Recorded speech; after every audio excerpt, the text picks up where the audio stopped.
You got to wait for a gapper. That is fair down the right field line. Giambi on his way to third.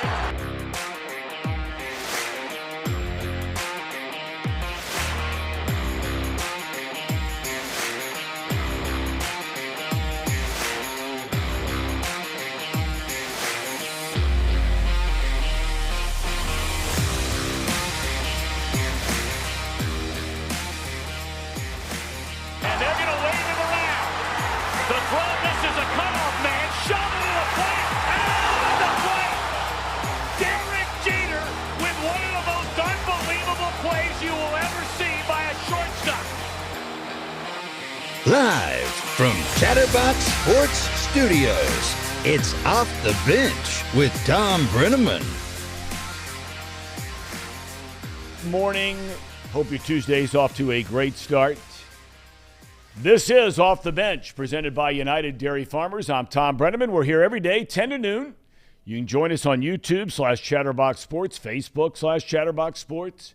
We ask you to please subscribe, hit the notification switch, so when all of our clips come out, if you missed anything, you're all set. Social media, we can be found on Twitter, Facebook, and Instagram at Thom Brennaman TV. That's Thom Brennaman TV as in television. Many of you are choosing the podcast route, and we're right there wherever you get your podcast, Apple, Spotify, Google, wherever. It's there. Just go to Off the Bench with Thom Brennaman. Okay, here we go. Winner take all last night in the American League Division Series, but Mother Nature says no. So they have backed that up to today. The Yankees and the Indians/Guardians. Winner take all. Decisive Game 5. That game is coming up today at 4 o'clock in the afternoon. The National League Championship Series starts tonight in San Diego, and who saw this matchup in their crystal ball? Come on, be honest about it. You didn't see it. The Philadelphia Phillies and the San Diego Padres. I mean, you look at those two teams this year. The Phillies fire their manager halfway through the year, Joe Girardi. Right? Things are not going well. They're spending a bunch of money, not working out. The Padres have their best player hurt, and then when he comes back, Fernando Tatis Jr., he's suspended for PED use. Who would have thunk it? Zach Wheeler, absolute stud. If I were a betting man, and I'm not, with Zach Wheeler on the mound, I like the Phillies' chances. Yu Darvish, who's had an excellent year, will start it for San Diego. Just for the record, they played 7 times during the season. Very low-scoring games. Very low scoring. One team had an ERA in the 7 games. I think I looked it up last night, 3.03. The other at 2.8. San Diego is a pitcher's ballpark. We're going to have the television voice of the Philadelphia Phillies, one of the great broadcasters in baseball today, Tom McCarthy, coming up, joining us from San Diego at 11 o'clock. Football news. And our main man, Trace Fowler, my boss, our CEO, who's sitting in today. Of course, Casey McAllister, he's a regular. He's here every single day. Trace was all over Twitter last night. You're a big Justin Herbert guy. You have been now since I've known you for a couple of years, and you were not happy with what was going on last night with the L.A. Chargers late in that game. No, we can get into that in a little bit, but when you we're getting into it now. Well, now, I mean, so I'm asking you, what was the problem you had? Because sure I'm doing my job, and you're going to throw me through a loop like this on the very first day. Well, of the season, you send out. I'm happy to get into it. You send out on Twitter. Yeah.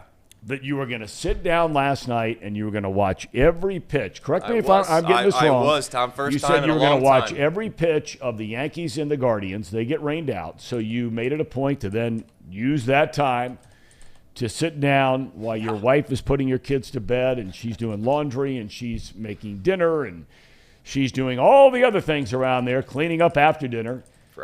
And your ass is sitting down ready to watch baseball, and instead you're watching an entire football game.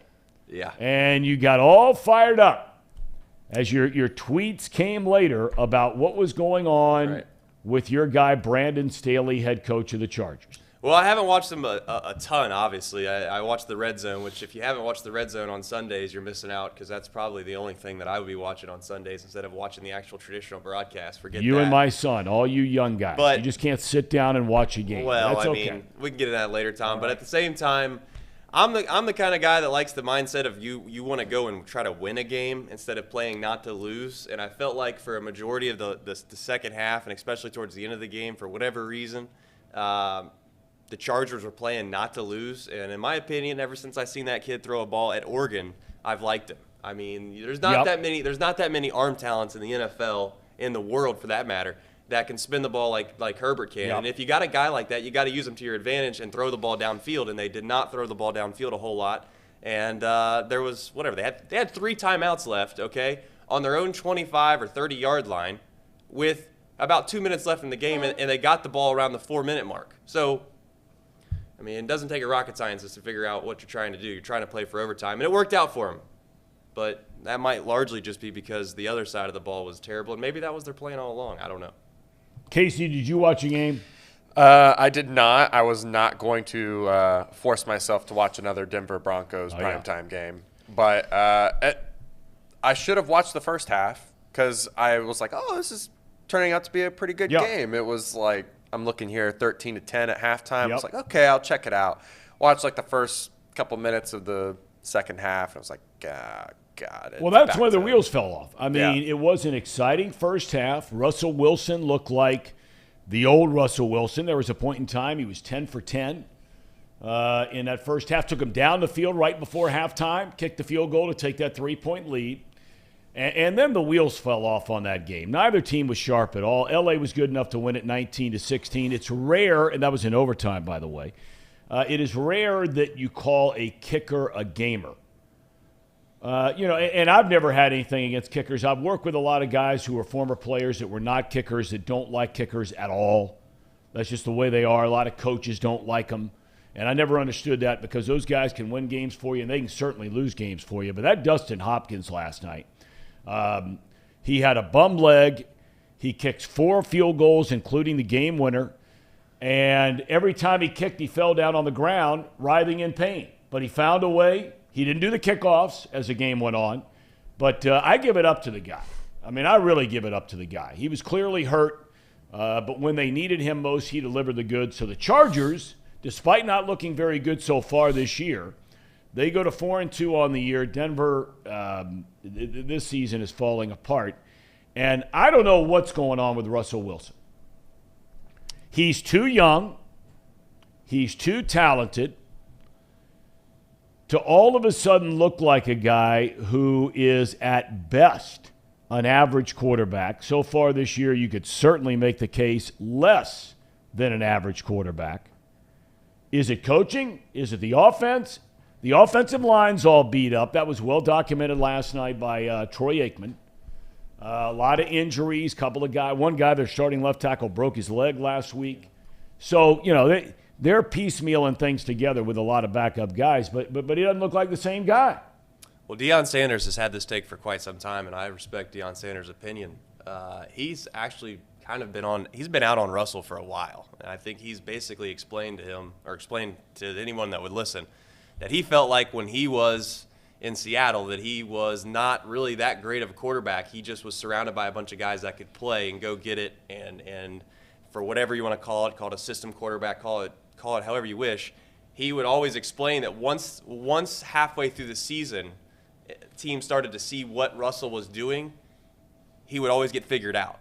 And Russell would always be in these MVP talks about halfway through the year in Seattle, what seemed like every single year. And then the second half of the year, he started struggling again. And again, I don't know as much football nearly as much as Deion Sanders, but he was on this train a while ago. And now it seems like it's coming to fruition a lot earlier in Denver. Yeah, I mean, just to add on that conversation, if you think about all the players that he's played with, he played with Marshawn Lynch isn't a bad player. Marshawn Lynch isn't a bad player. Yep. DK, Tyler Lockett, Baldwin. Baldwin was a really great receiver. There's another guy. Is it Percy Harvin? Yeah, great player. That player. Is he a great He was player. one of the main reasons why they won that Super Bowl, right? That touchdown. Yep.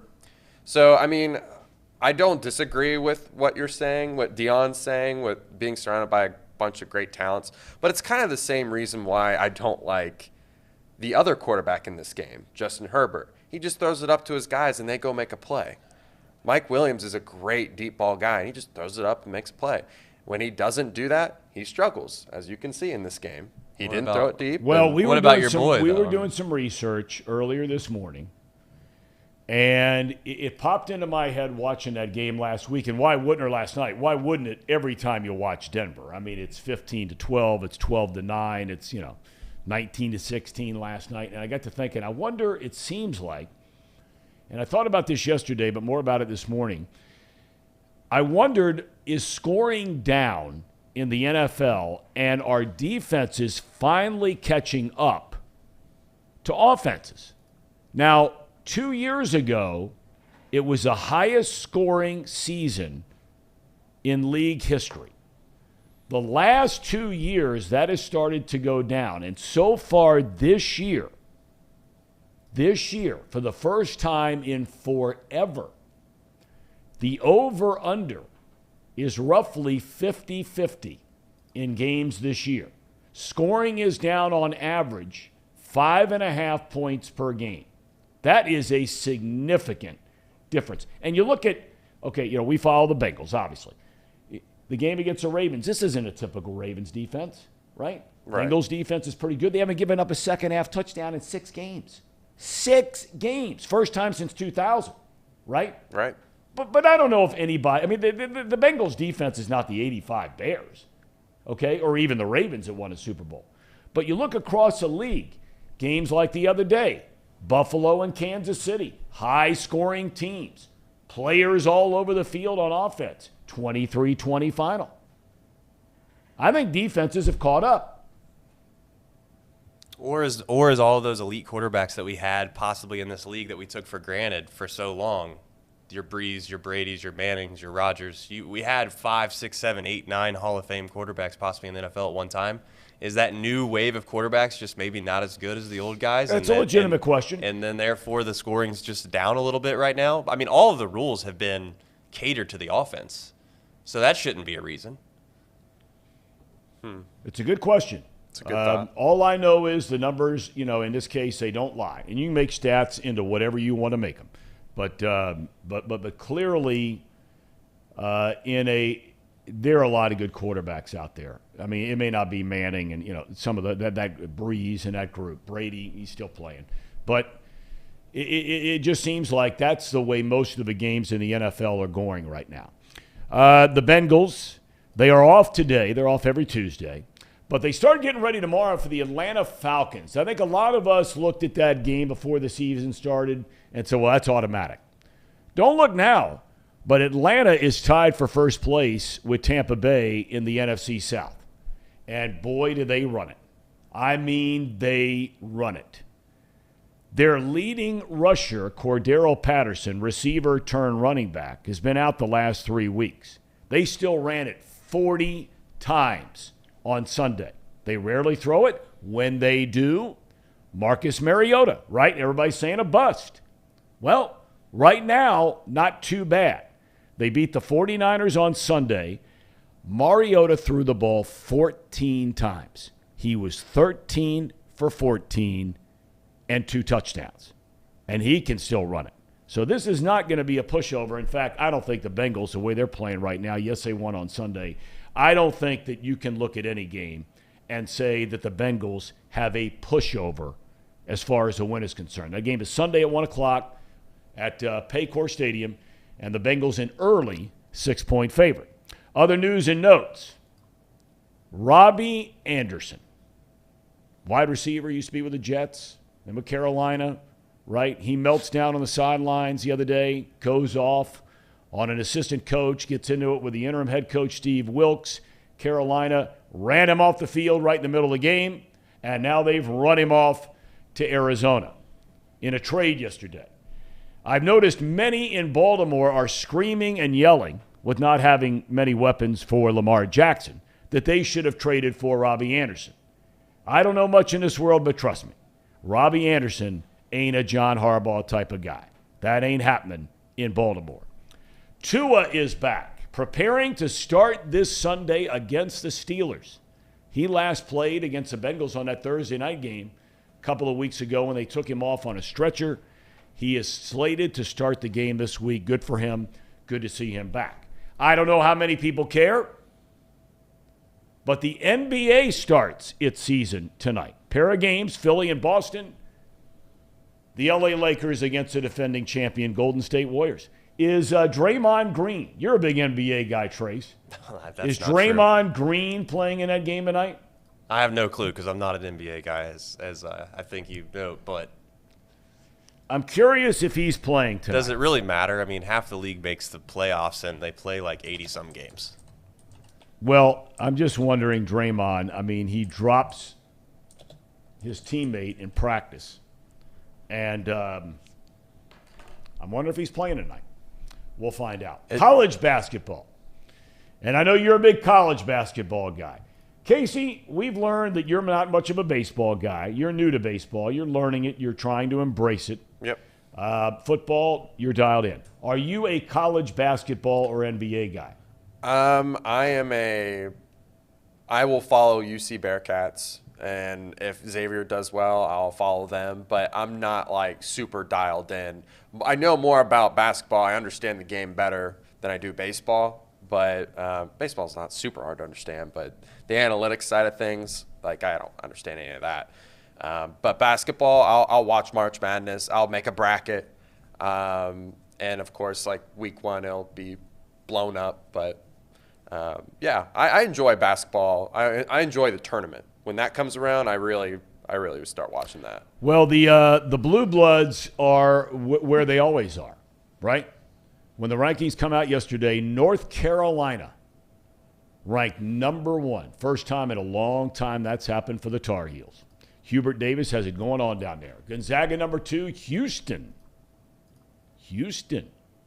ranked 3rd. Kentucky, Cal's got it going on down there again. Ranked number 4, and the defending national champion, those are your guys, Trace Fowler. Kansas checks in at number 5. That's right. I'm still trying to figure out, and I hear he's a great guy. I mean, I hear he is an awesome guy, talking about Bill Self. But there are many people who I respect very much that cover college basketball and have for a long time that are wondering how in the world, with everything that went down at Kansas, how in the world the NCAA has not done something down there. Well, you can ask the same question at Duke. Well, a lot of places. I mean, it's the same reason, though. Yeah, that's right, because they're Kansas and Duke. Yeah, you don't mess with the Blue Bloods. That's right. You just don't. Right? Indiana is ranked number 13. Dayton is ranked 24th.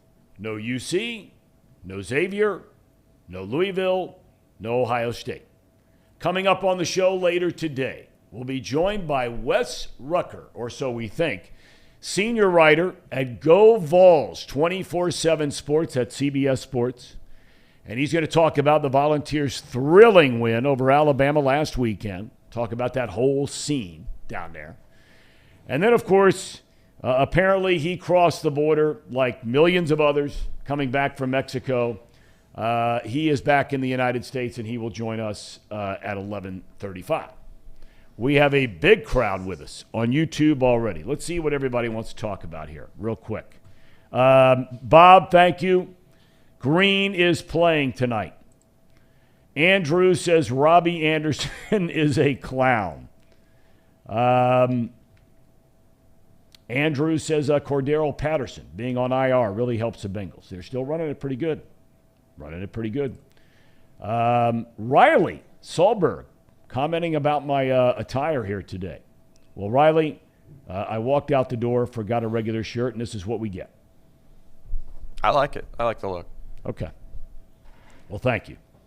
And Reed Mouse, he obviously has nothing to do today. Yeah, he says that Trace was born and raised a Kansas basketball fan, a Georgia college football fan, and a Green Bay Packers fan. Yeah. Boy, I tell my son all the time, and his line would read much like yours does. Ultimate front runner. Yeah, Ultimate I'm not going to stand for this. I had to suffer through the days that Georgia football was going, 6-4, 8-4, David Green, all the way back to players that obviously nobody even knows anymore. And the reason for this is relatively simple. I was raised by a stepdad that his dad played at Georgia, and his dad also played for the Green Bay Packers. So when you get raised in a household, you have no choice. That's who you root for. And then, like anything else, you start following a program for quite some time, you fall in love with them too. As far as Kansas goes, it's relatively simple. There's guys named Kurt Heinrich and Nick Collison. When you're of an age that you want to be like those players, you try to find people that kind of look like you at times, and they look like me. They're playing high-level college basketball. So started watching Kansas basketball, and here we are. It's no different than Ohio State fans that never went to college there. It's a big difference. No. It is a very big difference. You know what's funny about me being an Ohio State fan, and I'm a huge Ohio State fan. I was never an Ohio State fan growing up, right here in Cincinnati. It was only then when I moved to Illinois to start broadcasting the Cubs games that, I'm an Ohio guy. And all of a sudden, when I left and I was living in a different place, and that's the headquarters of the Big Ten in Chicago, and it's all Big Ten all the time. So I started to embrace Ohio State and just kind of took them as my team. And, there were some lean years under Koopaloop. They had all the talent in the world, but they weren't winning a big one. What? John Cooper. What was his name? John Cooper was the head coach at Ohio State, but the fans referred to him as Koopaloop. He's still hanging around up there. Good dude, great dude. Another reason why I would never hire a Pac-12 coach to run my program in the heartland of America. He came from Arizona State. I mean, you got cats running around like Chris Carter and Keith Byers, and anyway. So we do have Wes Rucker coming up at 10:30. Is that right? Yes, I sent him an email link. He was just dropping the kids off at daycare. So Family man. Amen, brother. Amen. Okay, so what we'll do is we will take a break, and when we come back, Wes Rucker to talk about the Tennessee Volunteers. I mean, this guy, and I don't know why anybody does it, but this guy has been going back and forth all over Twitter with all these fans out there who are ripping Tennessee. Why even respond to it? Tennessee won the game. I'm going to ask him in a minute. Tennessee won the game, 52-49. Say whatever they want. Who cares? Scoreboard. What's he saying? Give me a little bit of we'll get into it with him here in a minute because, he makes some great points. I mean, he seems like a sharp cat. I don't know the guy. We're about to meet him for the first time. You are, I am, we all are. Are you allowed to say that? We all are? Is that grammatically incorrect? Oh, I have no idea. Who cares? Who cares? Okay. All right. Scoreboard. It's exactly right. Sean chimes in. We live in Ohio. That's why you're an Ohio State fan. And Sean points out accurately in reference to Trace and being all over the board, you can't compare being an Ohio State football fan to being a Kansas fan. That's fair. Come on. No, that's fair. All right, when we come back, we are going to visit with Wes Rucker. I'm looking forward to this because I watched that game, and that scene at Neyland Stadium was just unbelievable. And what a game. What in a weekend full of great games. But I'm on the TCU train. Go Horned Frogs. Back in a minute.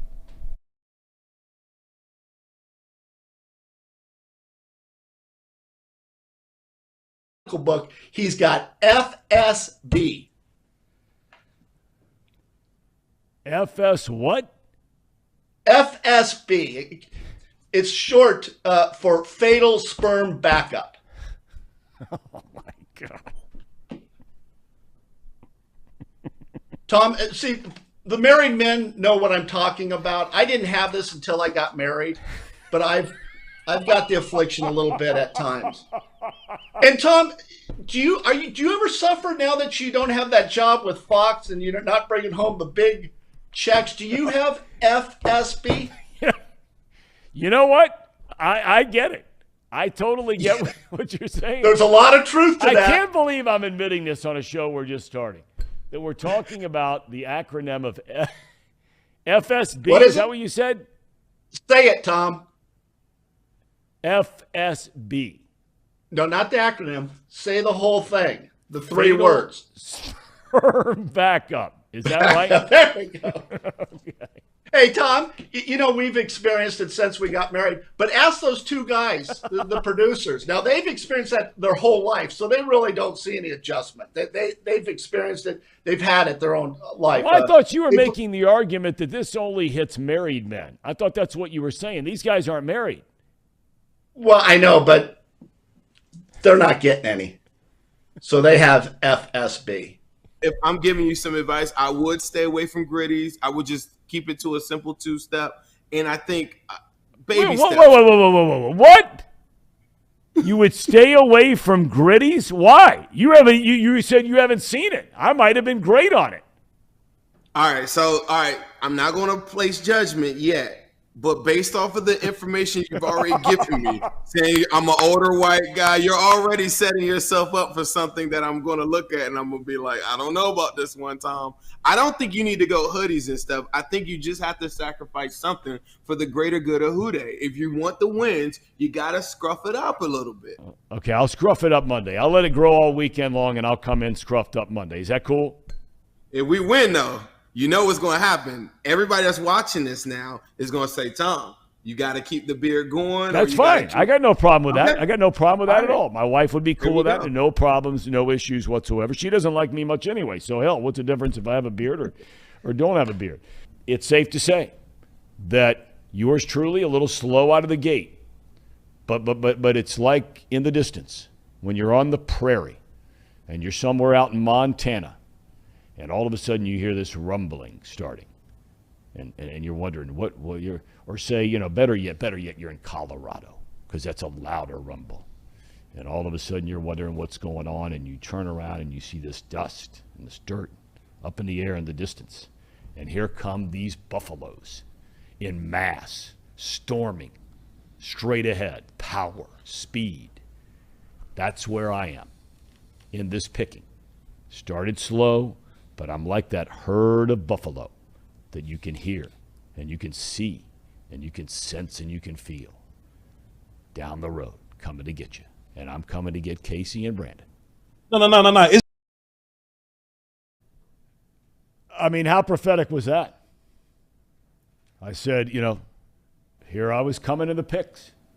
I mean, I was 8, 9, 10 games back. And then all of a sudden, it's a 2-game spread after a couple of big weeks. One team I did not pick was Tennessee. I did not think the Volunteers were going to be up for the challenge, but it was one of the great regular season college football games in recent memory. The scene was incredible, and kind enough to join us from, I'm assuming, Knoxville, Tennessee, Wes Rucker. You're down there, 24/7 Sports, CBS. You cover the Volunteer. Are you in Knoxville? Because we've had other guests that follow these various teams that are in different cities. Oh, no, I'm actually in Knoxville, Old North Knoxville. I think about 1.9 miles from Neyland Stadium, so probably enough to feel the earthquake from Saturday if I had been here as opposed to in the stadium, where you could definitely feel it. All right, I got to ask you, because how long you been covering the team? Number of years now? A number of years, since 2000, I believe. Okay, that's a long time. That's a long time. Yeah, there was a couple years. Yeah, a couple years where I moved away and then I came back. So basically since 2000. Okay, was that the best scene at Neyland Stadium that you have seen in 20 years? Probably, because my time on the beat was just after that 98 Florida game and all those things. 2015 Oklahoma, I think the Baker Mayfield double overtime game, that was a really good one. Last year, or earlier this year, Florida, pretty good. A couple years ago, Florida, maybe 2016 was good. None of them were like that one. The sustained noise in that stadium for that long, I think it was like 126 decibels or so. It was crazy. And then the fact is that the game itself kind of lended itself to being that kind of an atmosphere. You had two really good teams kind of throwing haymakers back and forth, and it was quite a scene. And then somehow made it down to the media center for post-game interviews through all of that nonsense down there. It felt like I was playing Frogger a little bit, but made it down there. Well, you know what? Hey, look, I love when the students storm the field after big games. I got no problem with it. I don't understand why these conferences hand out fines. I mean, you got fined, what, $50,000 the first time, and then they got fined, what? Did I read $100,000 for this one? Is something like that right? 100,000. So I think the funny thing was, I mean, people know the drill here. There was a video, because there's a video of everything these days, and someone up in one of the luxury suites had a camera near the UT system president, and Randy Boyd, and he kind of looked over and said, "Hey, we'll buy 1 million more goalposts. We don't care. Let's go. Like, let's do this every game. We'll pay the fines. Who cares?" So yeah, I mean, it's kind of I get why they do it a little bit, because you don't want to do that every game, because it can be a safety danger to the people on the field in some cases. But what happened Saturday was just a party. I don't think anybody got hurt. All right, I want to talk to you a little bit about this Tennessee team. I had looked at their non-conference schedule this year, and it was better than Michigan's, but how much better, I don't know. But the bottom line is they've won every game that they've played, and their offense is fantastic. Tell us about the quarterback, because I did not know that he was as old as he is, and I'm not saying that in a bad way. I was just stunned to learn that he was at one time at Virginia Tech, whose program has just completely fallen apart. Talk about this kid a little bit, and are you surprised, are the Volunteers fans surprised that he has been this good this year and is right in the middle of all the Heisman Trophy talk? I'm not surprised he's good. I'm a little surprised he's this good. I mean, I think since he became Tennessee starting quarterback, I think you're talking 50-plus touchdowns, 3 interceptions, which is, a video game at the easiest level. You don't do stuff like that. I mean, it's kind of comical. But he started out his career at Virginia Tech, and they kind of had some issues there with Fuente trying to get the offense going. Then during the COVID year, he gets COVID, and he's out for a while. Then they think they have a heart condition that they found there, so they gave him some medicine to do some of the procedures they needed to do, and his body didn't react great to those. And it was just kind of a bad scene there at Virginia Tech. He didn't think the staff there was necessarily kind about the situation in some ways. His words, I wasn't there. And then so he kind of quietly enters himself into the portal, comes to Tennessee. And when he gets to Tennessee, like 2 weeks later, Jeremy Pruitt's fired. And a new coach comes in, and that new coach brings in a different quarterback to be Tennessee starting quarterback, Joe Milton from Michigan. Joe Milton wins the starting competition in preseason camp last year. The season starts. Joe Milton gets hurt, ends up sending Hooker, and he ain't given the thing back since. I mean, he has been incredible. And he is 24 years old. He's kind of a joke that he's kind of a BYU age quarterback, or he's kind of like in a couple months he'll be getting cheaper car insurance, I guess. But it's there's something to be said for their maturity. I mean, think of how we all were at 18 and then 24 or 25, right? You're still a child in my eyes.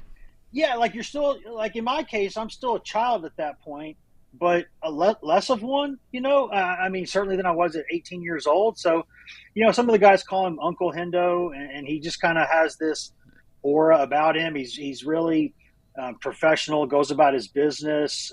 He dabbles in like day trading stuff during the day. He and his brother wrote a children's scripture book in the off season. I mean, the kid, I don't think he ever sleeps. I think he's just kind of a robot who does stuff. He's like a little walking, talking CEO. And if they gave out a Heisman Trophy today, he might get the thing. So long way to go, but it's been a hell of a story. Josh Heupel, decorated player,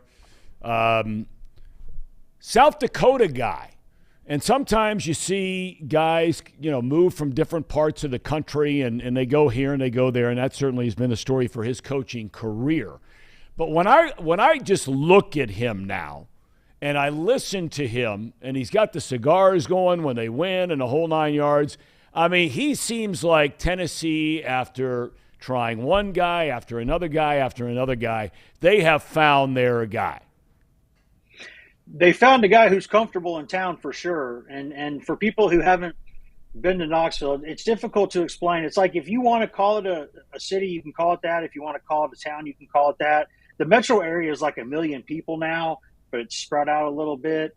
So basically, you can have city-type stuff if you want, and you can have, suburban-type stuff, country-type stuff if you want. And Heupel lives out over by the river and has a really nice place, and he and his family are happy here. I mean, you're right. He's a guy from a small town in South Dakota. He does not need to be in Manhattan. He does not need to be in L.A. He's not one of those types. He's really happy here. Of course, Lane Kiffin was really happy at Tennessee, and then he left and wished that he hadn't, and he's admitted ever since that he wished he hadn't left. But Heupel is a guy who kind of fits the culture, right? And people have been joking he's gotten a little chunky in his older age too, so he kind of fits that whole Tennessee being good when it's got a chunky head coach thing. Which maybe you go from Philip Fulmer, you go to Heupel. I mean, I'm just thinking there might be a through line there. I don't know, but he does fit, and the way he plays the game is fun too. Because I said when he got here, I don't know how good they're going to be, but they're going to be fun to watch. If you've ever watched any of his teams, they are fun to watch. They put up a bunch of points. They give up a lot of points, but they score a lot of points. They go fast. It's the fastest offense in the country. And if you're not going to be good for a while, at least be fun. And they got fun, and now they're fun and good. So he's pretty popular around here these days. Well, I would imagine he is, and he should be. He's earned it. But when you play in the SEC, as you well know, we're only halfway through this season. A little bit of a breather here with Tennessee Martin coming up, but then back-to-back monster games. And I want to start with a Kentucky game because there are a lot of Kentucky fans in and around greater Cincinnati. Oh, yeah. Who all of a sudden now are sort of jumping on the Stoops bandwagon in football after, the basketball, they followed it forever and a day. I maintain, you tell me if you agree, Levis fumbled twice inside the 10 in a game that they clearly, in my opinion, were a better team than Ole Miss. There's no doubt in my mind that Ole Miss is the most overrated team in the country. Kentucky had them beat. They won the game. I give them credit, but Levis, he fumbles twice inside the 10 in the fourth quarter. They lose a game. He got injured, missed the next game. They lose to South Carolina. He comes back this past week, and they get a big win. So in 2 weeks, or a week from this Saturday, Tennessee goes to Kentucky. We know all about the rivalry, the whole 9 yards. You concerned about the Kentucky game or not thinking Kentucky is as good as I think Kentucky is? My answer is kind of split in the middle there because when Kentucky comes down here in a couple weeks, I think, and I've said this for a long time. I mean, my mother's side of the family is all UK people, so I know that program very well and have a lot of respect for what Stoops has done. I think it's a good football team. I just don't think it's a good matchup for Kentucky. And I'm not talking about historically Kentucky, Tennessee. I mean, if recent history had any matter in the deal, Tennessee wouldn't have beaten Alabama. So I'm not saying it because of that. I just don't know that Kentucky could score enough points to beat Tennessee. And that's, I mean, what Tennessee did against Alabama. Tennessee, I believe, and I looked this up, there were 2 possessions where it scored 0 points, and it missed wide-open touchdown passes on both of those drives.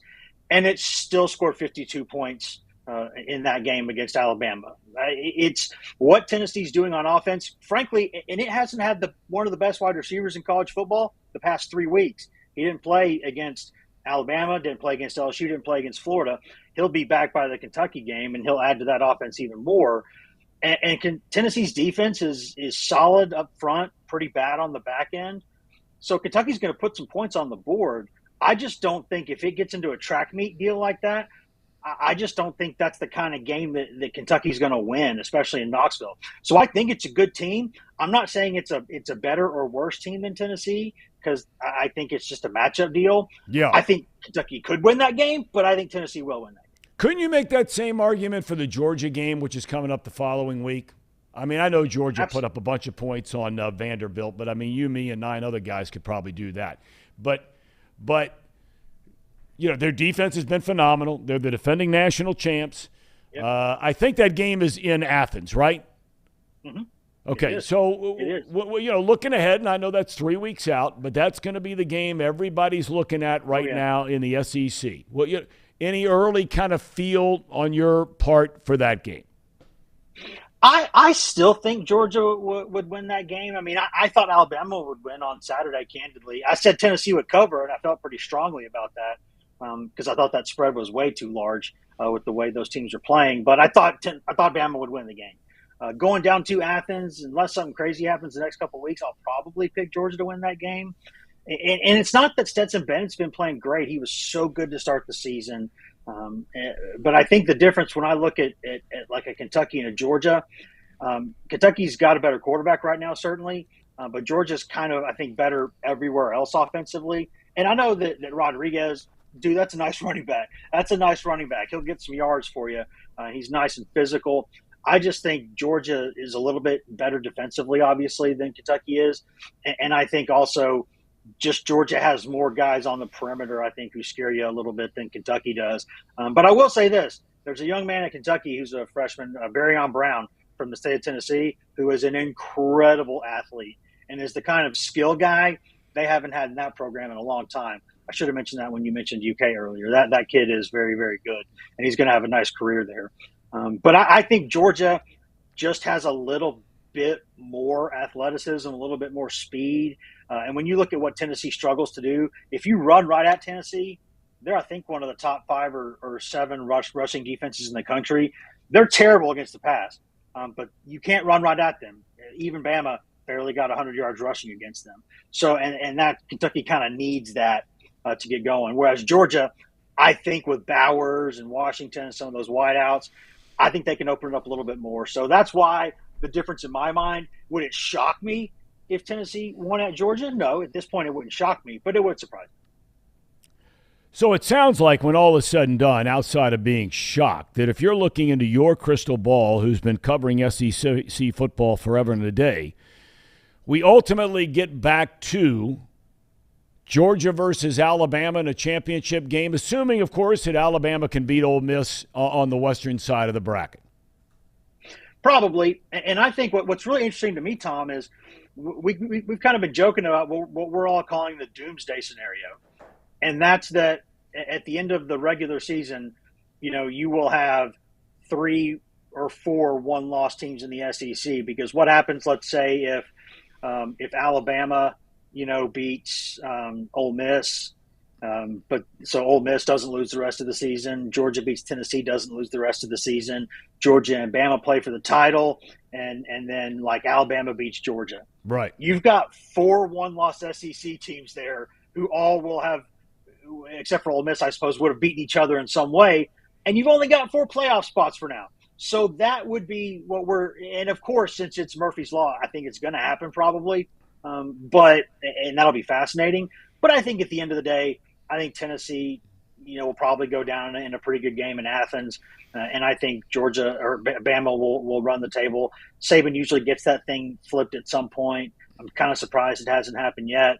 But they'll figure it out. They usually do. They're not hurting for weaponry down there. They're okay. They're all right. That Bryce Young fella, he's not bad at the football. Neither is Samir Gibbs or Will Anderson. Well, he's not bad, but okay. I mean, not bad at all. But I mean, at the end of the day, you made the comment about the Heisman Trophy race. We sit up here in Ohio, and we're biased. You're biased. I mean, it is you do your best to stay objective. I don't know how anybody in their right mind, and I know you can get into schedule and you can get into all that kind of thing, and I think you can get into schedule with a bunch of different teams, quite honestly. Because I don't think out of conference Alabama, I know they play Texas, but and Texas with Quinn Ewers is a different team than Texas without Quinn Ewers. That's been proven already. But I don't know how anybody has any debate in the conversation about a Heisman Trophy without C.J. Stroud being the overwhelming favorite.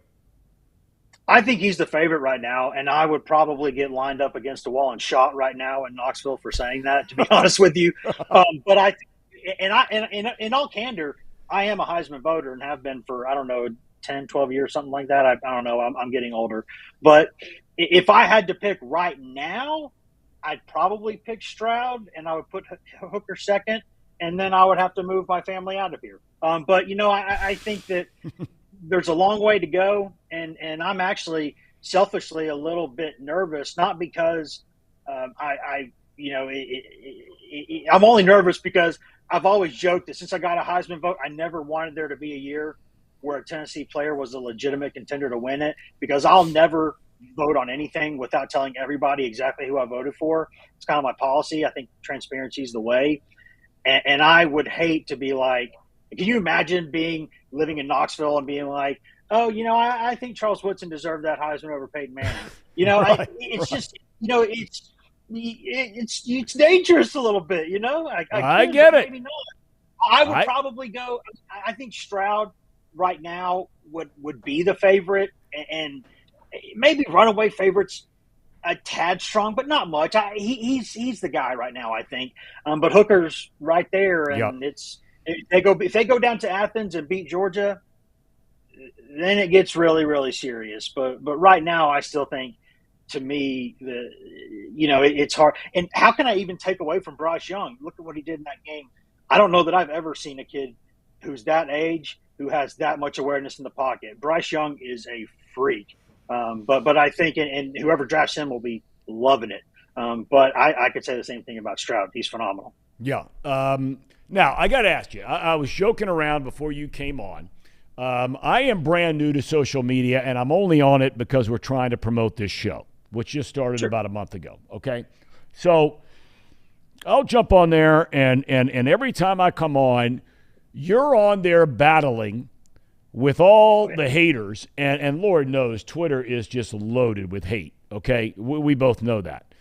But you're battling with these guys that are saying, oh, well, Tennessee, blah, blah, blah, blah, blah. You and I are in agreement. When Tennessee is good, and I think there are other programs like Tennessee. I think you could put Nebraska in there. I think you could put Miami of Florida in there. I think you could put, a couple of others at USC. They've been down for a long, long time. I think when those programs are good, it's better for college football. Tennessee, one of the great brands, without a doubt, in all of college football.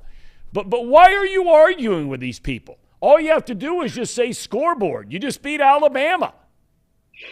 I don't know why I do it. I've just always done it. I can't. It's like, lately it's because we got a 10-month-old who the past 3 weeks has decided I'm not sleeping ever again for any reason. You can all deal with it. So I'm basically up anyway, waiting for the miniature terrorist to get up. But it's like, what did somebody say? That's dumb. What are you talking about?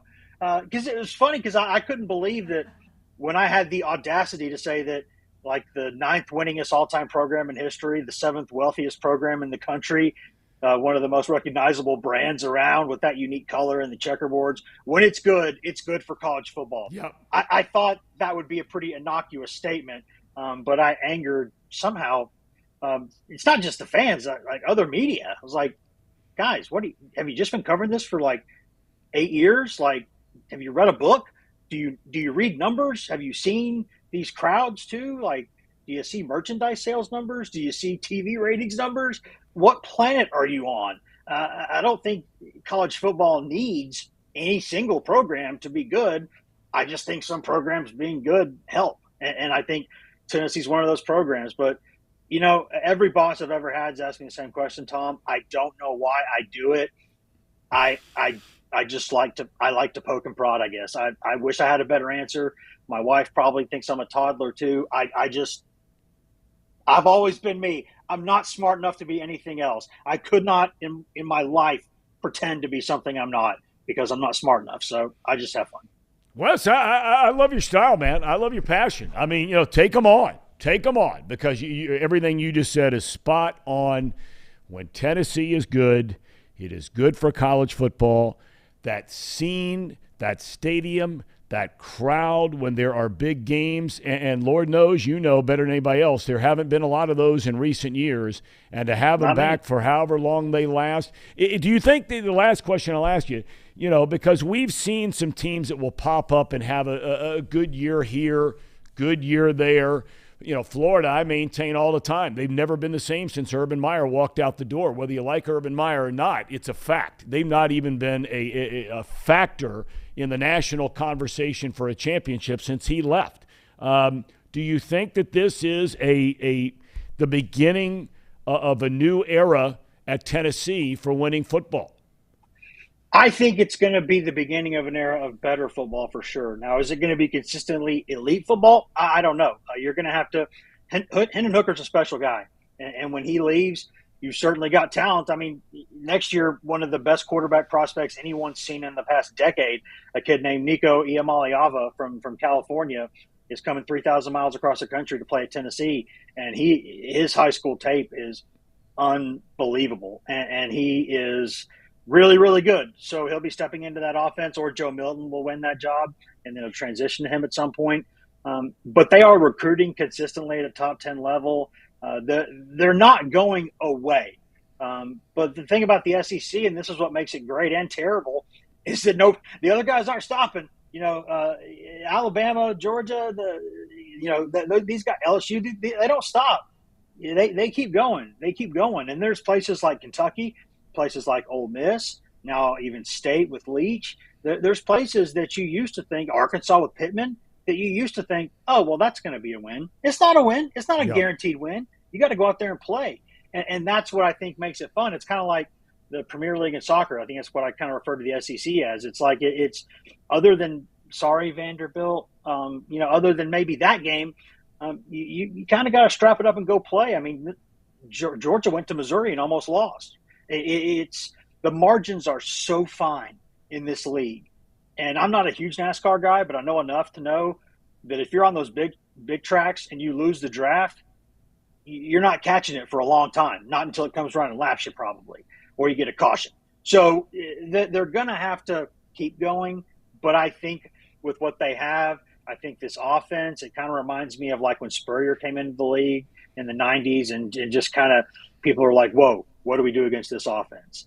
So they'll adjust and it'll get more difficult, but I don't think they're just going to go be embarrassing again for a while. Of course, now that I said that, it'll happen.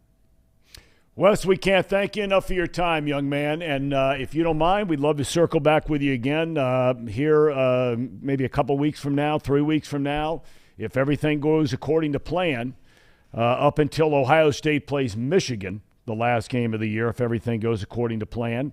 That will be the biggest game in college football played to that point in this season, Tennessee v. Georgia in Athens, Georgia. All the best, my friend, and I hope your 10-month-old is able – a boy or a girl? A boy named Hank. So, is this does Hank have – well, one of my kids had colic. Does Hank have colic? No, I had that when I was a kid, but I think right now it's these doctors have words for everything. They're calling it one of these sleep regressions or whatever it's called. I call it just kind of being a punk for a couple of weeks, but that's my mom's in the medical field. I'm not, so she would probably not like that diagnosis of mine. But no, I think that's, it's just a little phase. I think we're going to get through it, but we better because rough stuff, man. Rough stuff. Well, we wish Hank well, and you and Mom and everybody else getting some rest. So thank you for your time. Anytime. All right, great to have Wes Rucker. I mean, look, I'm not a big SEC guy. I mean, I respect the heck out of him. But I think some of their middle-of-the-road teams, I was talking about this to my son last night. I mean, are you sure that Mississippi State would beat Maryland this year? I'm not. Maryland's 5-2. They look like they're building a hell of a program down there. I mean, are you sure that Ole Miss would beat Illinois? I don't know. I'm not saying the other way either. I'm not saying that Ole Miss wouldn't blow Illinois out of the gym. I don't know. But I just think that, and they've earned it. I just look at outside of, he just said it, right? Outside of Alabama and Georgia, start flipping coins. Although it will not be long. And I know they know this at Tennessee. It will not be long before Brian Kelly has got that thing rolling at LSU, because that guy can coach. All right, we have asked him to get up very early in the morning. He says he's an early riser. One of my favorite guys in all the years I have a chance to broadcast. He does not only the Philadelphia Phillies games on television. You've seen him on CBS doing the NFL, college basketball. He's all over the place. But look at him right now. Phillies' finest, Thom McCarthy, hanging out in sunny San Diego. How's it going out there, my man? It is absolutely gorgeous right here now, Tommy. It's been a good couple of days, so we're ready to roll tonight. Are we able to hear him? Is it just my headset, or is he kind of a little foggy right now? Yeah, I think the connection's a little. I tell you what, Thomas, I'm going to take a break here and double check your connection. I'll be back to you in 1 minute. At United Dairy Farmers, we've perfected freshness in our family bakery, where we use only the finest ingredients, like thick, high-quality glazes on our signature donuts, before delivering them fresh from bakery to store every day. UDF, made for you. If your AC or furnace is struggling, turn to the experts at Bartell's Heating and Cooling. Their certified technicians get the job done right the first time, and if you need a new unit, Bartell's will give you upfront pricing with no hidden fees. Plus, ask about Bartell's 0% interest financing for 60 months. Learn more at bartellsheatingandcooling.com. Bartell's Heating and Cooling, for a comfortable way of life. Eli's Sports Bar and Grill, proudly sponsoring high school football with 3 locations in Mason, Liberty Township, and Ross, Ohio. Our 10-foot screens guarantee a great view from every seat in the house. Eli's Sports Bar and Grill, the best place in Cincinnati for sports, food, and fun.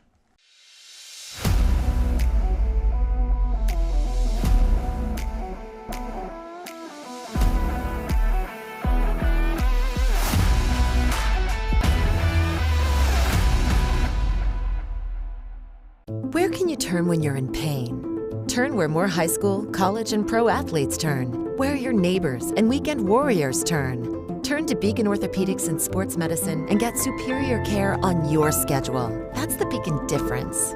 Check out our fresh arrivals at Jake Sweeney Used Cars. Over 250 used vehicles weekly. All makes, all models. From economy to luxury, Jake Sweeney, the original used car superstore. I know one thing, ain't nobody does this better than us. Facts.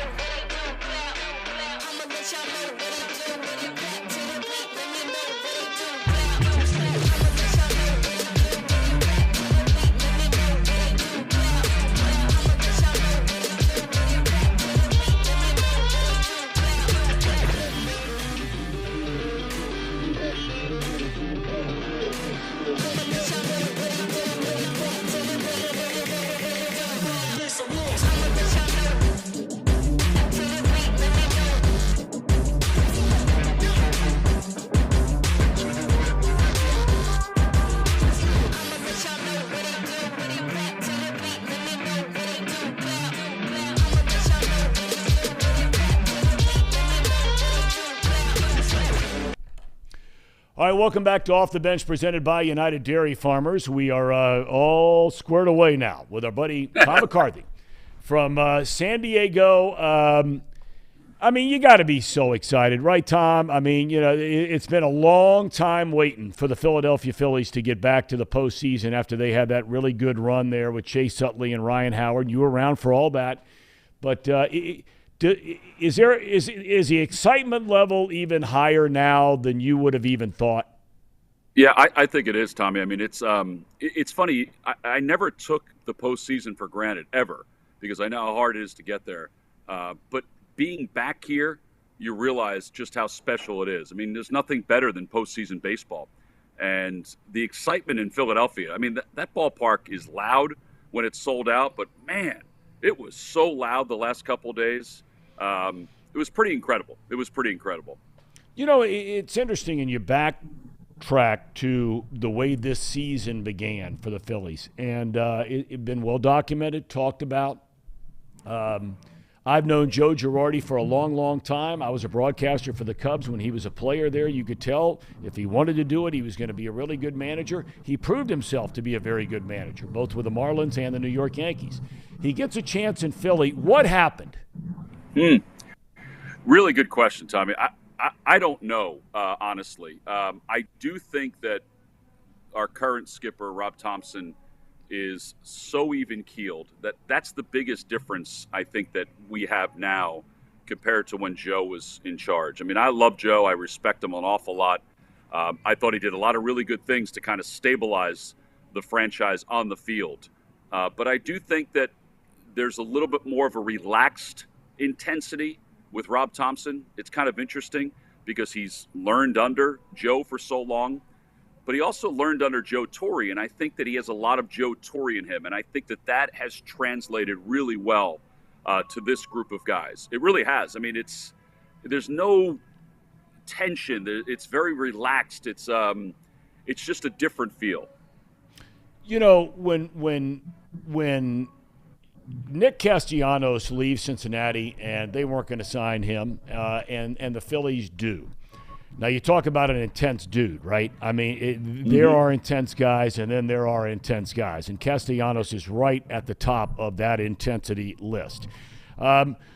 Do you think his struggles during the season, and I know he hit a stretch there where he got hot, and then all of a sudden a playoff start, he doesn't get a hit in the opening round against the Cardinals, a 2-game sweep there. You know, started well clearly in the series against Atlanta. But do you think that the intensity of Philadelphia mixed with the intensity of the human being worked against him at all this year, or at least at the start of this year? Yeah, I think it may have. I think what it was is he was trying so hard to fit in and to kind of live up to the contract. And you know, as we came to realize, he didn't need to. He just needed to be himself, because there's so many guys, whether it be Bryce or JT or Reese Hoskins or Kyle Schwarber, that could help sort of pass the baton in that lineup. So he didn't need to be the guy in this lineup. I got to say, though, you know, he came in here to be the DH, but he played right field every day. He posted every single day. And I think he kind of worked his way out of the funk he was in the first half of the season and became more comfortable in the clubhouse. And I think it was a lot, honestly, for him. And I don't see it being an issue moving forward. I think that he's fit in really well with a lot of the young guys, and I think he's kind of found his niche now. But, yeah, I think there was probably a little bit of pressure that he put on himself early on to kind of fit in a very intense city, no doubt. Tom, fill us in on what your impressions are of Bryce Harper. Everybody knows coming out of high school, he's the guy. He becomes this big star in Washington. He ends up leaving and coming to Philadelphia. Initially struggled there, but and I don't know the guy. I've only talked to him a couple of times, but I was so impressed with his interview after the game the other night, with the way he talks about team and the way he talks about the people in the clubhouse and the way he talks about the organization and the way he talks about ownership, him and Hoskins for that matter. But what kind of guy, for those of us that don't know him and people watching the show and listening to the show, what kind of guy is Bryce Harper? Well, I think he's a great guy, Tommy, more than anything else. I mean, everybody always asks me about the contract and the fact that, you know, he's being paid so much. I think he's been worth every penny of that contract because, A, he loves the city and he embraced the city from the get-go. And I think that is huge in the city of Philadelphia. I think this is a perfect fit for him. Family man, you know, he just turned 30. In fact, he was joking yesterday. He said, I woke up and I don't know if it's because I was 30 or because we flew cross country, but my body felt like I was 30 years old. And I just said, wait till you're 50. But he's a really good guy. He's an intense competitor. You know, he's played this whole year injured, whether it be the thumb or the UCL. He's going to have Tommy John surgery at some point, but he's played the whole year with the injury. I've enjoyed every minute with him. I really have. I mean, he's been really good to us as broadcasters. He'll do anything you ask him to do. He even came in and, you know, did a game with us, you know, back in August. You know, I know in Cincinnati, Joey Votto did a game too a few weeks later. It was really cool. It was a great treat for the fans. It was great for me and John Kruk to sit there and just talk baseball with him for 6 innings. So it was pretty neat. He's a good dude, though. He really is. I can't say enough about just, again, reflecting back just a couple of days ago when the Phillies beat Atlanta, and those interviews. Hoskins. Yeah. I love when guys acknowledge the people around them that never get the pub. And the first thing out of Hoskins' mouth was, whether it's our training staff, whether it's the ownership, our general manager, whether it's the people that clean up the clubhouse guys that are washing our jock straps and uniforms every night. I love when those guys do that, and he made that a point, and you could hear it in his voice and see it in his face. He meant it. Yeah, there's no doubt. I mean, well, he's as good as it gets. I mean, Reese is. He gets every bit of it. But yeah, I mean, that's the kind of. I mean, if you're going to win, you need that sort of family feel, and that's the kind of feel they have down there. I mean, and our ownership group is unbelievable. They have always been that way, and they've continued to be that way. They're all out here right now getting a chance to enjoy this and reap the benefits of being in the National League Championship Series. But that's how this group is. I mean, you can see it. I mean, Tommy, you know how important clubhouse guys are. Well, our group has been together. I've been in the big leagues for 22 years, and they've all been here for about that time. So the fact that they get noticed the way they do, our nutritionist, our training staff, everybody like that, it's tremendous because it makes them feel good because, we're on the road so often that it's great to get that sort of feedback and that love from somebody from the clubhouse. The two teams played, the two being the Padres and the Phillies, 7 times during the year. I was looking at some of the numbers. The Phillies won 4 of the 7. Very low-scoring games. I think that one team's ERA was 3 point something. The other was 2 point something. San Diego's a great pitcher's park. Philadelphia's a good hitter's park. What are you expecting in this series? Well, I do know that our 1 and 2 can match up with anybody's 1 and 2. It doesn't matter who it is, and that's Wheeler and Nola.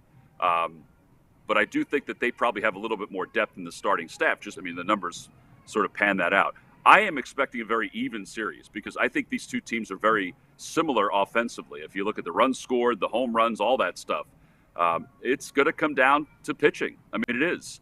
It's going to come down to the Phillies bullpen, which has been really good since the All-Star break. And it's going to come down to, the 3 and 4 starters, I think, in this series. Because Wheeler and Nola, you know what they're going to do. Darvish and Musgrove, you know what they're going to do. I think it's going to come down to those 3 and 4 guys in the middle of this series to decide who's going to win it or not. I think that the atmosphere in both places is going to be through the roof. I've long said that San Diego, and you well know, in your nearly 25 years of broadcasting big league baseball, even when they had crummy teams and they had that baseball night in San Diego on Saturday night back in the old Jack Murphy days, and you got 55,000 people, I would imagine that crowd is going to be on it big time tonight. Yeah, I agree. I mean, I've only watched the games against the Dodgers, and it looked like an incredible atmosphere. Ours has been the same. In our atmosphere, I mean, you were there, Tommy, a few years ago when we played the Reds in that postseason when Halladay threw the no-hitter. It was like on steroids from even that series. It's pretty cool. So I'm excited about tonight, and I'm excited to see what the crowd is like here in San Diego because it looked like it was pretty intense in that Dodgers series. And, we've been out here – we only come out here once a year. But when we do, I mean, the place is rocking. It's pretty cool. I mean, it's one of my favorite ballparks, Petco Park. It really has grown on me over the years. And what's not to like here in San Diego? Weather's great, the whole thing. So it's going to be a great series. The whole thing's we're all looking forward to it. Where are you right now? I know San Diego really, really well all the years working in the National League West. I mean, where are you? You have some palatial suite? No, I'm at the Hyatt. I'm outside by the pool. I came out here because it was quiet, and I didn't want to wake anybody up because my voice does not travel light. I understand. So I figured I'd come outside. And as we started the interview, all of a sudden the music started playing out here by the pool. Well, I mean, you're in California, man. I mean, they got that you got that stuff going on all day long. How about a cat like you? You fit right in. Yeah, all of a sudden it just started playing. I'm like, where is it coming from? But, I don't know if you've ever stayed at the Grand Hyatt, but it's a beautiful place. Usually we stay at the Omni right next to the ballpark, but they had a convention that was in town. So we're here, and it's been great. I mean, it really has. We've had a good time. Yeah, I like that Omni a little better because it connects literally to the ballpark. That's you walk right. across That's the little right. little bridge, and you're in the ballpark. But now look, you and I used to talk all the time. Kids playing sports, your boys, the whole 9 yards. You had told me a couple of years ago, and I haven't seen you in a couple of years. You have a son that's broadcasting, is that right? Yeah, he's our AAA broadcaster, and he's actually filled in for me on TV with the Phillies last year, and then he's filled in a lot on radio this year. And then this past season, when we clinched in Houston, NBC Sports Philadelphia brought him along to do our post-game interviews. So I was able to throw it to him as I went down to the clubhouse for the celebration. And as you know, with your pop, I mean, it was pretty cool. I mean, I walked away, I put the headset down, I started walking away. I said, all right, let's go to Pat McCarthy with Reese Hoskins. And I put the headset down and I walked away. I went, man, that was really cool. Yeah. So yeah, it's neat to watch him kind of evolve as a broadcaster. Well, congratulations. I mean, you and your wife have done such a great job raising your kids. I could just tell by our conversations through the years, and I mean that's really, really cool. It's a hell of a lot cooler than going to a World Series, but there's nothing wrong with going to a World Series either.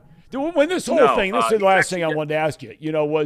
Did you really feel, because my dad's on this show once a week, and when we started sort of picking teams to advance, he thought the Cardinals were going to win that first round. I said, oh, well, because of Wheeler and Nola, I'm like, I'm not so sure about that. When the playoffs began, did you really expect that we would be having this conversation and the Phillies would be playing tonight? No. I did think we would beat the Cardinals. I was really comfortable with that series because it's a best of three, even though it was in St. Louis, and I thought we handled them pretty well in the offseason, in the regular season. And what you said, too, the fact that Wheeler and Nola lined up was really big for us. But I have to admit, I thought the Braves were going to be here in the National League Championship Series. But you know what? This team's gotten hot, and you know how hot teams can get and how they can be. And they're really riding the older personalities, but also the younger ones. So, no, I did not think that. I figured it was going to be the Braves and the Dodgers, or the Braves and the Mets, or, it was going to be closer to chalk than it actually was. But, Major League Baseball's postseason's turned into the NCAA tournament, and I think it's pretty cool. Yeah, the last thing I do want to ask you is for Reds fans here, and you guys went through this in Philadelphia. You're told about rebuild and rebuild and rebuild. I think your team payroll somewhere, correct me if I'm wrong, around $175 million, something like that. So you're spending a decent chunk of change. That's a decent amount of money. But the model to get here outside of bringing in a Castellanos and signing Bryce Harper, and I don't want to just poo-poo that because those are two huge contracts. But the core of the team, a lot of guys that you brought along inside the system. How would you describe the way the Phillies got to this point from where they were just a few years ago to where they are now?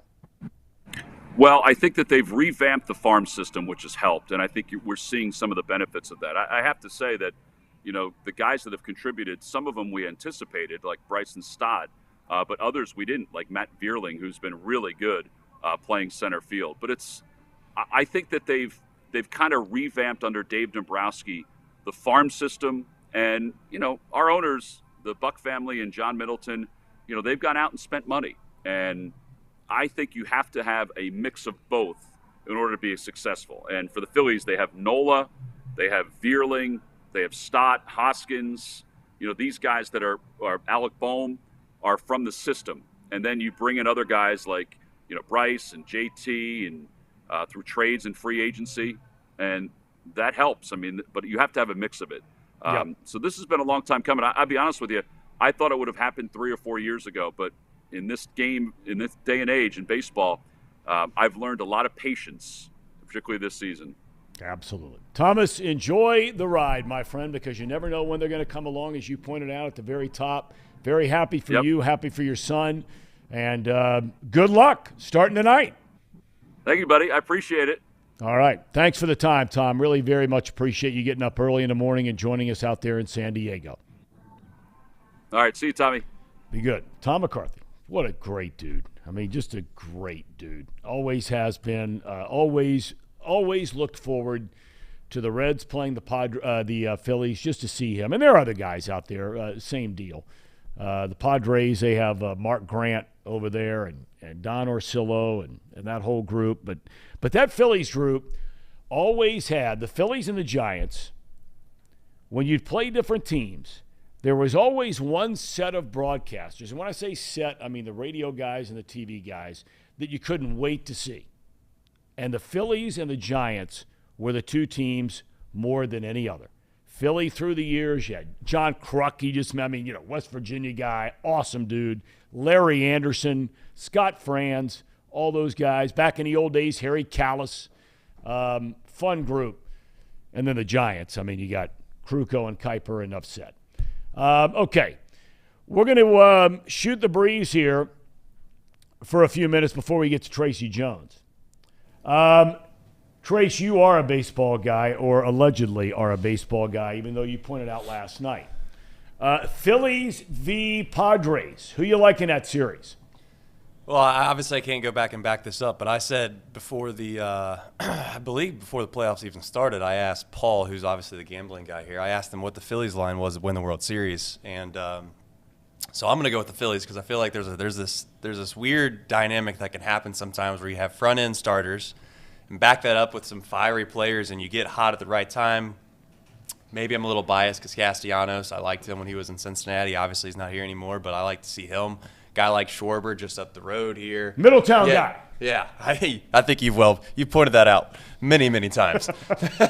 That said, you don't think I'm aware of that? No, I asked. I think one of the first to a point where I just did it just to do it. One of the first questions I think I asked you when we're obviously starting to get to know each other was, you had to have that as a bit with Chris. Of course. Yeah. I think have it. Most people thought maybe you were being serious every time. I don't know, but that those are all the people that are. Well, those are the people that don't think. Those are the people that don't think Tracy Jones are funny. They just can't. They can't quite dissect humor. Right. But having said all that, I like the Phillies. It's the thing about baseball is obviously it's a little bit of a crapshoot. It really is. And at the end of the day, who knows what's going to happen? That's right. But I'd like to see the Phillies make a run, and I'm glad to see the blue blood starting to fall off. And we have another blue blood tonight to see if they can hang on against the Guardians. But I don't know.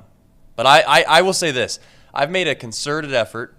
I've lost interest in baseball for quite some time. I made a concerted effort last night. I kind of had a hair up my ass and said, you know what, I'm gonna lock in for this Game 5 and watch every pitch.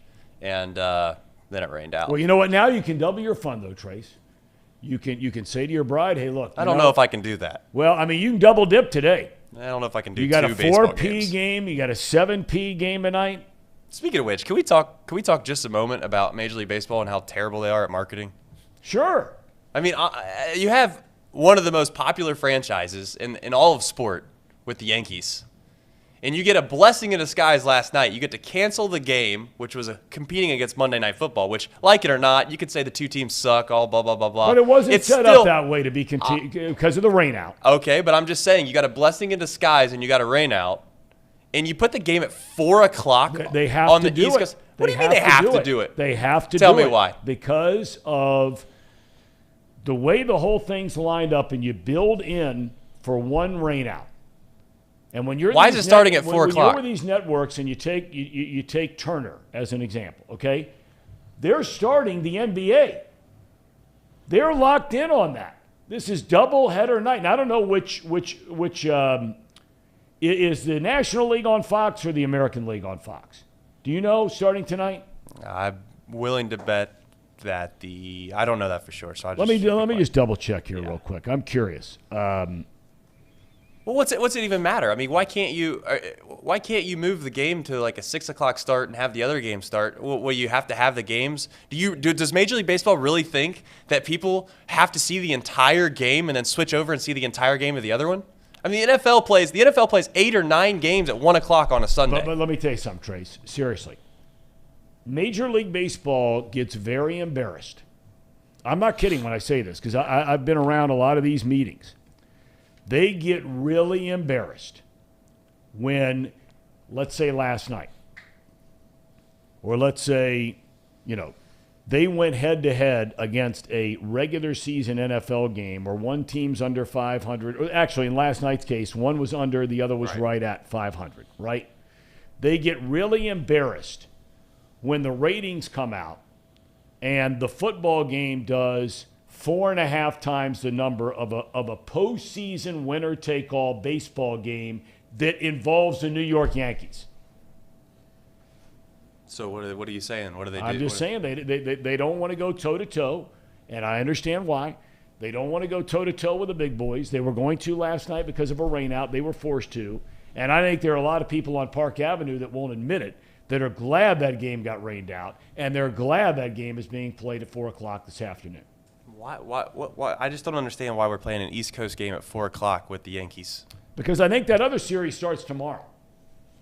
Well, I think because of all the rainouts that they don't want to play a night game. I'm just going to double-check this about what time that American League Championship Series is supposed to start. Well, so you're basically telling me that they want to make sure they can get on a Game plane. one of the American League Championship Series is tomorrow. They're not going to ask a team already at a disadvantage, playing the day before. They're not going to ask a team, although they do it in the regular season all the time, but they're not going to ask a team to play at 7:30 at Yankee Stadium, which you know is a 4-hour game, and then get on a plane after press conferences and fly all the way down to Houston, Texas, and they wouldn't get there till 3 or 4 o'clock in the morning. I mean, I don't give a damn. At the end of the day, why do we put so much onus on whatever the end player thinks? I mean, do you think the NFL gives a damn? They play guys on Thursday, and they turn around and play again on Sunday, and they don't give a rat's ass what they did. Don't. So at the end of the day, you got to do what's best for your all product. About the cash. That's all about the cash. Well, I tell you what, it's a great idea to play at 4 o'clock on the East Coast, and no one's going to give a rat's ass because most people aren't even paying attention until TV around 7 o'clock. I don't think people are paying attention anyway.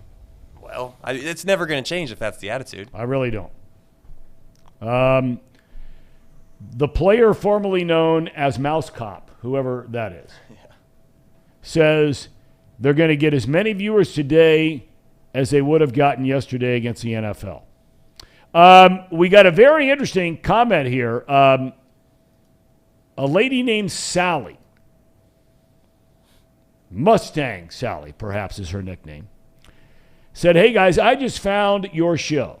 Is this the show that has Tracy Jones on it?" If that's not Tracy Jones, then I don't know what is. If so, when does he come on? Well, Sally, Mustang Sally, he comes on twice a week, Tuesdays and Thursdays at 11:30. And somebody else just said, yes, the return of Schwarbs from Middletown. Oh, yeah. One quick thing. I want to say this. We're getting ready to put a purchase order in here at Chatterbox Sports. Yeah. I know you guys have been on me about getting some new shirts, getting some gear. We have some loyal people that are in this chat every single day. Yeah. And I know which ones they are. I mean, even AJ got on my ass a little bit the other day. That's fine. I mean, I've been busy doing some other things, but you know, we figured out the commercial situation. Even a guy like Mars, put your size, put whatever size in the chat, and or do this: send an email to contact@Chatterbox Sports with your size and where I need to ship it to, and we'll get these guys some merch. How about that? Well, are we going to start wearing that stuff? Any merch? I mean, Headlines is literally out that door. They make the uniforms for every high school and college team here in the area. We got a lot going on, Tom. Are we going to start getting some Chatterbox hoodies and stuff like that I can start wearing instead of this tired sweater? Well, that's what I'm saying. I'm getting ready to put an order in for our team. Now, as far as selling it to the public, I don't know about that. I think we got to start thinking about it. We got enough going on here. Hey, look, you could have sold a ton of merch at the Bash. Probably. Yeah, probably. We could have sold anything at the Bash. That was, I mean, we was like shooting fish in a barrel. How much beer did we sell at the Bash? Oh, plenty. Enough. Enough to go back. Enough to do it again. Say that. I mean, is it in the tens of thousands of cans of beer? Yes, somewhere in there. It was a lot. Wow. You know, before we go to break and get to Tracy Jones, I once talked to a guy who worked for Anheuser-Busch. Now think about this for a second. For years, the Cubs, their beer was old-style beer. But then they went to Budweiser. And Budweiser started selling beer in the ballpark. Think about this for a second, okay? They play 81 home games a year at Wrigley Field.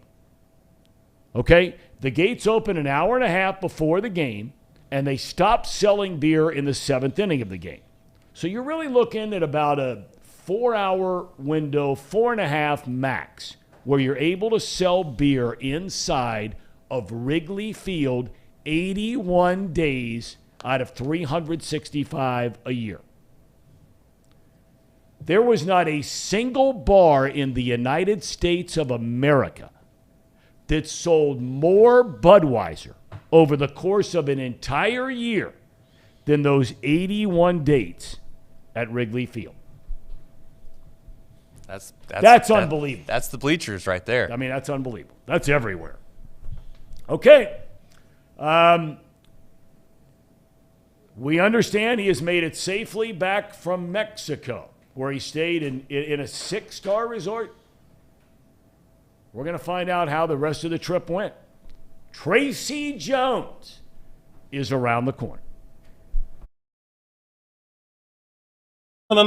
It's just I have a personality that goes into a lot of places. That's why you can get Outlaw, Josie Wales, Phil Collins, and Mario.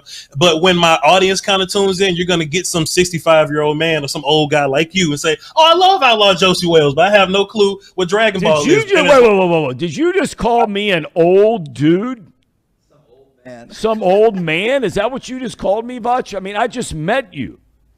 No, I said Clint Eastwood's an old man. And he's you did not, Vach. We could turn back the tape. You say an old man like you is what. I am not backing out the legend. Thom Brennaman is an old man. Yeah, all right. I believe my wife tells me I'm an old man. On his birthday. Vach, you're good. Thank you, buddy. I appreciate it. Thank you very much. Vach, it's great having you on. Hey, I want to have you come back sometime if you don't mind. I'd love to have you come back and talk about what's going on in Big D, because a lot of people coast to coast care about what's happening down there in Dallas. Sure, let's do it. I am, one of the Cowboy guys that people like, so I'm grateful for that. But I'm also a draft guy. So if y'all got some draft talk in the off season, contact me there. Hit me up. I'll be free. We will. Vach Lombardi. Thanks so much, my man. Hope all's well down in Houston. God bless you. And you look this up in the medical book, he's got FSB. FS what? FSB. It's short for fatal sperm backup. Oh, my God. Thom, see, the married men know what I'm talking about. I didn't have this until I got married, but I've got the affliction a little bit at times.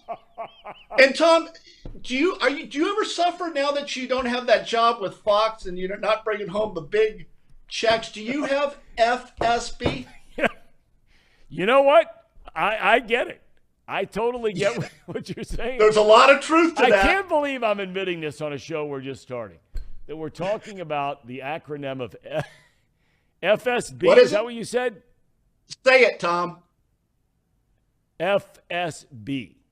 No, not the acronym. Say the whole thing. The three words. Sperm backup. Is that right? There we go. Okay.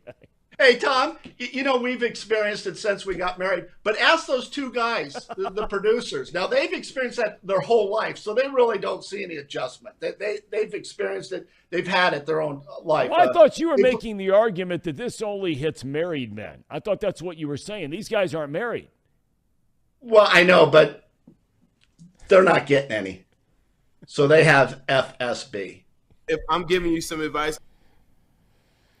Oh, my gosh. My son asked me about FSB last night. He did. He saw the promo. He's in school when Tracy comes on. And he says to me, he says, "Dad, what is this FSB?"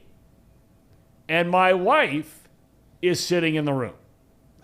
So I now turn this over to Tracy Jones, who, by the way, before we get to the question I want to ask you, how did the rest of your stay in Mexico go? Because it didn't sound like it started very well. It was up and down, and I'll maybe talk about it on Thursday. I kind of wanted just to keep it hardcore baseball today because I do, Thom. I got a question for you. And No. Before you go any further, I'm not going hardcore baseball today. We can talk a little bit of baseball, but no. People want to hear about your trip. Okay, here we go. You ready? A fatal sperm backup is what FSB, in case your son didn't know what that is. And Did you tell Polly what that was? How about your mother-in-law? I said what it was out loud. He's 17 years old, so I'm not going to sit there and start burying stuff, under the rug and any of that kind of thing. I still am quite sure he's naive enough to not understand what that really means as it pertains to being a married man. If you were me, how would you have handled that? What would you have said to him with Polly in the room? Are we talking about like a birth control thing? Would you tell him to wrap it up or pull and pray? What would you tell him, Thom? No, I'm saying the concept of fatal sperm backup. I think most men would understand that have been married a long time. They get it. But I'm saying to you last night when I'm just sitting there and we're flipping through the channels and he wants to watch a football game and we're sitting there and all of a sudden he says to me, Dad, I was off school today and I watched your show. We're talking about the show and then he saw some promo. He says, what was Mr. Jones talking about with FSB? What is FSB? How would you have handled that when you were raising your son, sitting there with your ex in the same room? Well, I would, my ex, that was funny. Hunter and I had this conversation actually when he was 8 about FSB. I says, whatever you do, never marry a woman that you have to suffer through this FSB because it's hurt. It hurts a lot, Thom, as you would know. Don't you think? Or is 8 years old too early to talk about this stuff? Hey, if you're getting a jump on it and you're laying it out there on the line, it's probably not too early. Did he remember anything about it as the years went by, the subsequent years moved on, as he reflected back on that with you as some of your parental guidance as an 8-year-old? No, Hunter's a great listener. He's been married for 2 years and he has 2 kids. So obviously he is not experiencing FSB. So he does listen to his old man. He was a good baseball player too, Hunter was. He was. He made it to AAA, big league camp. He just couldn't get over the hump. And Thom, you watch players nowadays, they're so good. They're so much better than when I played. Players are faster, stronger in every sport. And especially baseball. We talk about that damn bullpen. Guys coming out throwing 95, 96. We didn't have players like that. I know we've mentioned it a couple times on the show, but it's so true. I just think it's really tough with players coming from Venezuela and Japan and all over the world to actually make it in the game of baseball. All right, so we'll stay serious here for a few minutes. We'll circle back to the rest of your trip near the end here. The Indians/Guardians tonight in the Bronx. You've played at Yankee Stadium many, many times. Place is going to be jumping. I think the vibe's going to be a little bit different at 4 o'clock in the afternoon than it would be at 7 o'clock at night. But it's a winner-take-all game. What do you think happens? Yankees will win this. This is a no-brainer. And why they win? Let me ask you this, Thom. Why do you have me on the show? First of all, and this is why I was going to come out. Why do you have me on the show? You could get any baseball experts you want, and yet you chose Tracy Jones. Why did you? Well, because I think you're able to give incredible insight about different places to play because you played for 5 teams. Is that right? 5 major league teams. Okay, so you start there. You were a guy that it looked like you were going to be a superstar, and then injuries got you. I was telling my son this last night. He's like, what was the deal with Tracy Jones as a ball player? I was explaining it to him in a very serious way. I'm like, this guy I thought was going to be a great player for a long time. You could do everything. You can relate to the guys that can hit. You relate to the guys who can run. You relate to what it's like to face 90 and 95 mile per hour fastballs. And you're able to have a little fun. So that's a good combination. Okay. But the main thing I think why you have me on here, and we've talked about this, is I see things that you people don't see. You do.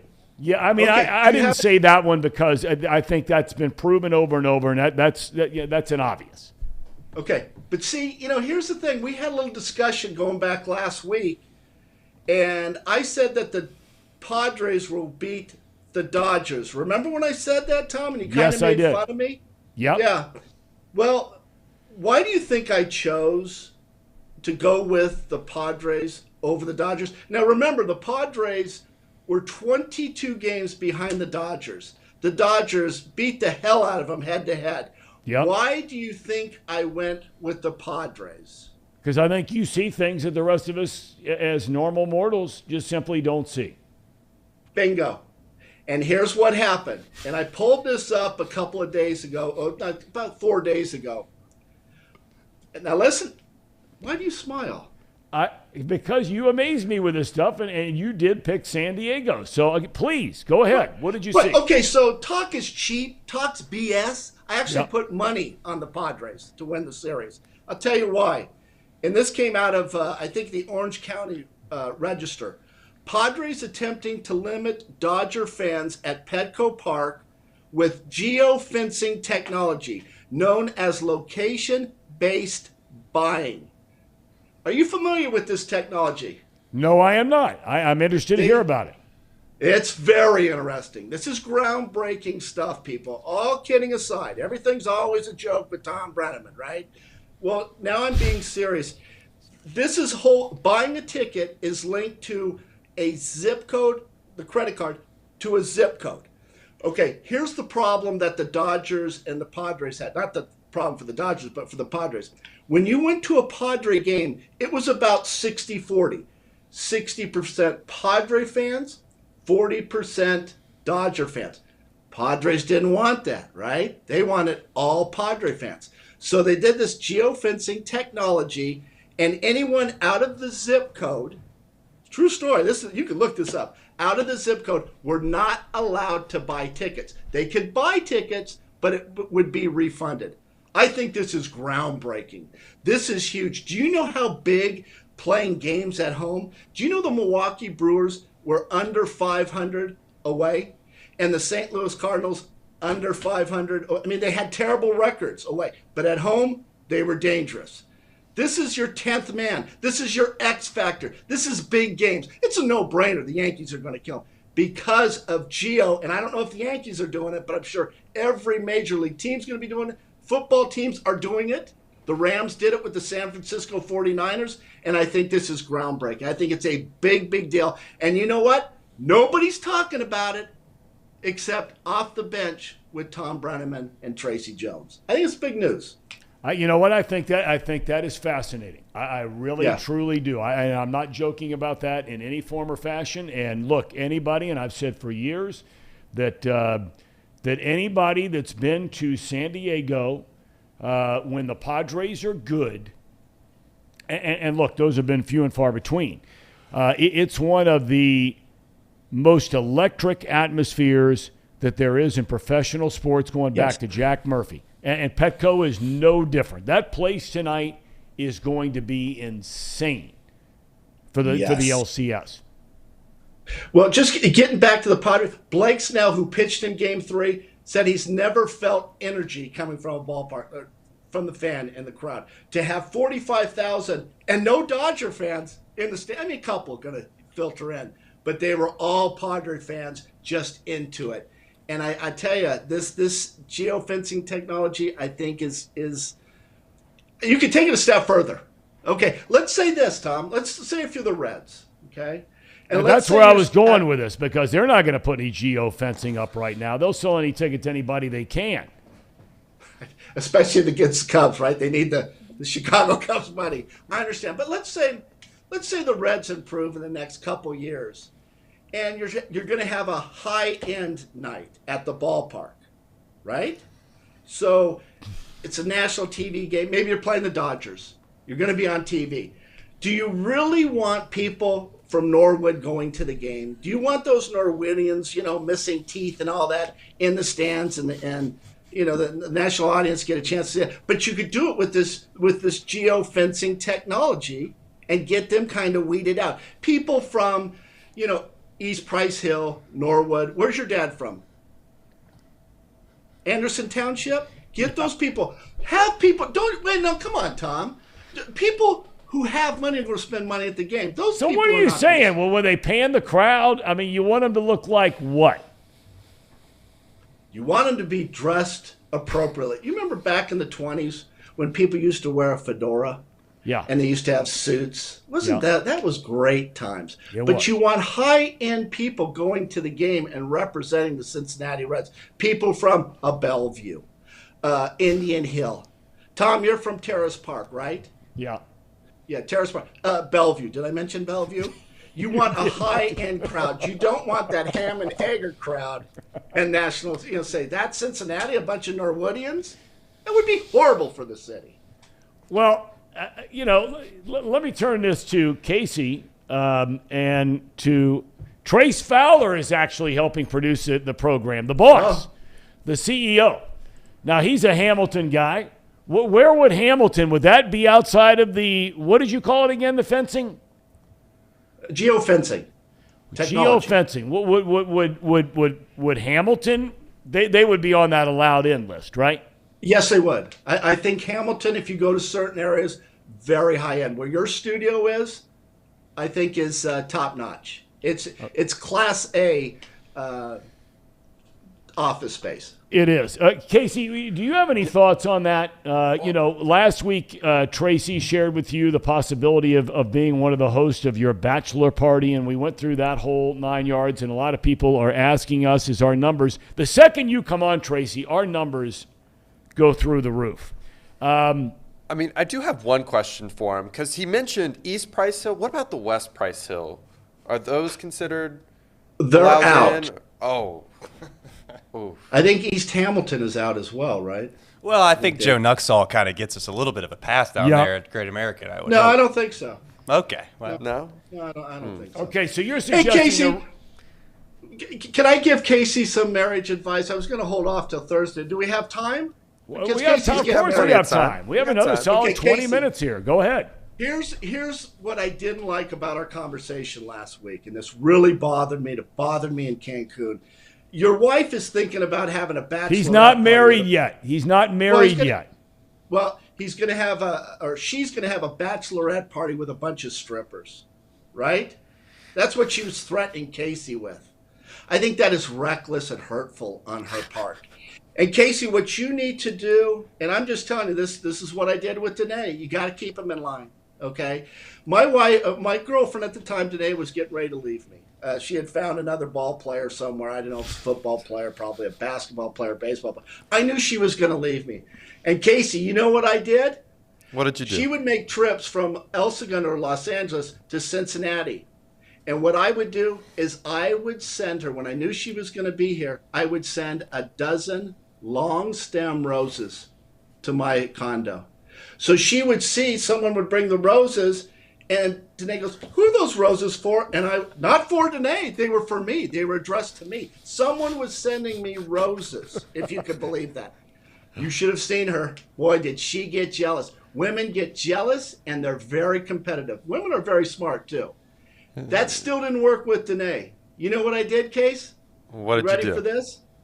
I went to the mall, and I got some lingerie. And when she came back to town, I got it. I put it in the back seat of the car. And she's like looking around, and that's after the second day, she found it. She goes, what the hell is this? Who is back here? I said, I have no idea. And the rest is history. She wanted to marry me just like that. And Casey, you need to do this with your fiance. I really think that would help. Make her jealous. I think that's good for and I'll tell you what I did too, Casey. I didn't want to say anything, and this will really make her jealous. The lingerie, the panties, the bra size was a double D. That, I think, put it over the top. It kept her in line.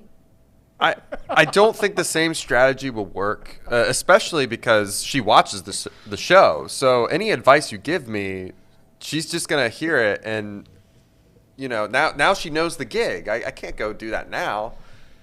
That was a good point. I didn't even think about that. Yeah, I'll come up with some more things to make her jealous. Keep her in line, Casey. I'm telling you. It seems like the same strategy being implemented in the chat with Sally. What do you think, Tracy? Yeah, it is. Yeah, it is. Oh, boy. All right, you so guys. listen. I want to get your predictions, though, before we wrap up and talk about Mexico, you're saying the Yankees win tonight, so the Yankees move on to face Dusty Baker and the Astros beginning tomorrow night. So you're saying Yankees v. Astros. We know it's Philly v. San Diego. Who wins those series? I think it's San Diego against Houston. I think that's a good series. And I got to go with Dusty Baker. I really like Dusty. He was my hitting coach in San Francisco. He was actually he's probably the only person that actually liked me. My teammates didn't like me, and I know the coaching staff did not. Roger Craig hated me, by the way. Why? Well, because I was not very good. I had a $186. But Dusty was always wanting to help me. He threw me extra BP. And before I was traded, listen to this. He says, Trace, we're out in the outfield. He says, Trace, I know you're not happy here. He said the Tigers are wanting to trade for you, and they've got their scouts here. And he says, I would have a good game. Now, I happened to just have a really good game. I drove in 7 runs in one game. That actually tied Willie Mays. But it's not a big deal, Tom. I mean, you drive in 7 runs. The next day I was traded, if you could believe that. But is Dusty, that true? You drove in 7 runs in a game, and the next day you were traded? 7 runs. Look it up. Look it up. Is that incredible? That is incredible. Okay, here's the story. I was hitting 5th behind Kevin Mitchell. Jack McKeon was the manager of the Padres. He walked Kevin Mitchell 4 times to get to me with bases loaded. I didn't hit a single ball hard. I think I broke 2 bats, didn't have an extra base hit, and drove in 7 runs. Wow. That's a great story. And didn't hit a single ball hard. That is a great story. Yeah. See, you get something new every day. Yeah, and they asked Jack McKeon, would you still make that move of walking Kevin Mitchell to pitch to Tracy Jones? And he said, all day long. All day long. And you remember Kevin Mitchell was MVP that year. He was awesome player. He was unbelievable. He was unbelievable. I think he could still hit in the big leagues. If he dropped a few pounds, I think he could. We talked about hitting, pole hitter and stuff. That was a guy that went oppo taco. He was a guy that could hit the ball into right field. He'd see a ball high outside, and he would hit it into right field. He could not only hit for power, but he could hit for average too. I thought he was one of the best players that I ever played with, and I played with Griffey. I played with, Eric Davis. I played with guys like Trammell. I thought Kevin Mitchell was the best hitter I played with. Yeah, I mean, I think that a lot of people who are around him feel like had he been, and I don't know what the word is, because I really like the guy, but he was playing with other teams when I was just getting into broadcasting and that kind of thing. I don't know if it was a lack of focus. I don't know if it was a lack of dedication. I don't know what it was, but I feel like that was a guy that missed the chance on being one of the greats in baseball. You agree with that? Yeah. I think he had some distractions. Yeah. And I don't want to get into it because that's too personal and stuff. And I know a couple players actually got upset about that, but I don't want to get into that. But he really was. And he was a guy, and Tom, he could play different positions. I've actually seen Kevin Mitchell play shortstop with the Mets. Yeah. I mean, he could play third base, right? Yep. When you looked at his body as a young player with the Mets, when he came up and played in that 86 World Series, when they beat Boston, I think he was a rookie that year. I mean, lean, always tough, strong, but then the years go by like a lot of us and you start going on. Okay, listen, I want to tie a ribbon around the Mexico trip. You sure? I'm very sure because we have a lot of people asking about it. Couple of topics. Let me throw on my cheaters here. One guy wanted to know, did you ever get together again with the swinger couple from England? No, we avoided those people. I mean, they were so shaky. To invite us to their room at 2:30 in the morning for a nightcap. What the hell is that? Who does that? 2:30 in the morning? I mean, here's the one woman, teeth. She's missing teeth. You know how those Brits are. They don't care about going to the dentist. It's just crazy. I wonder, that might not be a bad thing, though, Tom, if you really dive into it. Think about it. We're not going to dive into it. Oh. So you didn't spend any more time with them? No. They were, hey, listen, I could be shaky. Danae could be shaky. Those people were real shaky. Do not trust the Brits. All right. Then we go to the last time you were with us. I thought you had done a beautiful thing. I thought about doing it over the weekend, and then things kind of got foggy. About decorating the bedroom where you had the balloons, heart-shaped balloons, the whole 9 yards. Did the rest of the trip, from the room you were in, the construction, your time with Danae, did all of that get better? Well, it didn't really go in a good direction. Danae and I had a little argument going back and forth.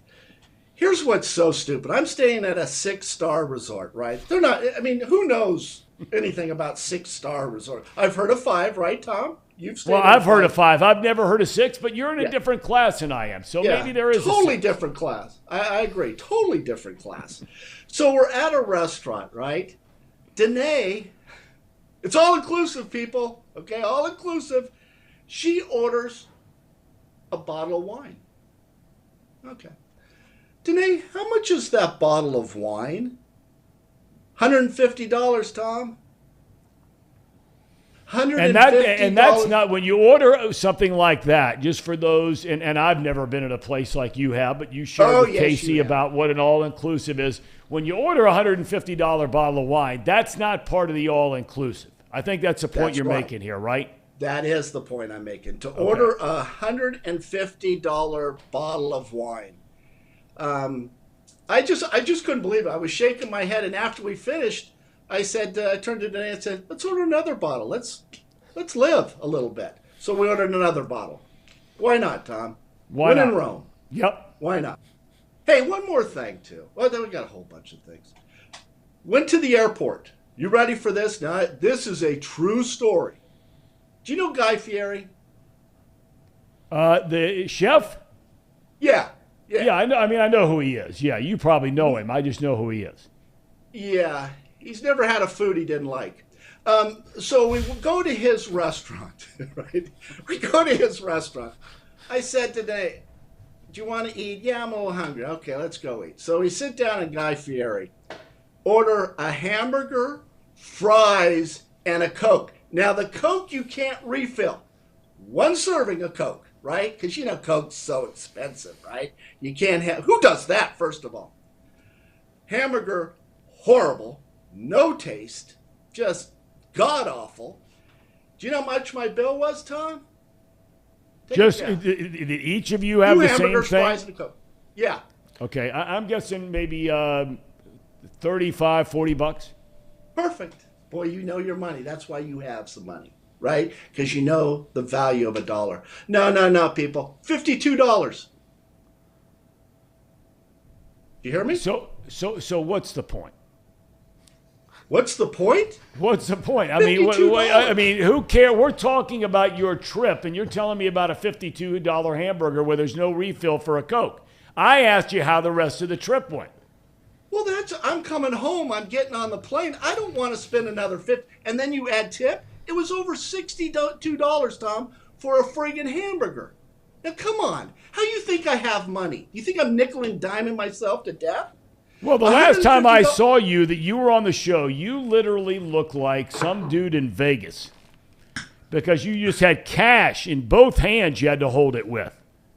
So I figure by the end of the trip, you still got 2 hands full of cash, and you pay $60. Guy like you, move on. You know what? I still have all that cash. That was tipping money, a lot of dollars and fives. And I tell you what, Casey, I haven't forgot about you. Maybe we could have Trace. Maybe we can all go to the Brass Ass for your bachelor party. What about that? And actually, what about inviting your dad? Do you think your dad would go? Marty or my dad? I think your dad. He said your dad. Well, I didn't know if he was talking about my dad. He's talking about your dad, Laura. No, I don't think my dad would be into that sort of thing, unfortunately. But all my friends are super excited. They were all talking about you planning the bachelor party. They're so excited to meet you. The legendary Tracy Jones, of course. Okay, so let me just say this. Let me just say this. And I know your dad and Marty would probably like this. The Brass Ass appeals to a lot of different people, right? And you go to the Brass Ass and they have a poll. And if you've never been to a strip bar, then the girls perform.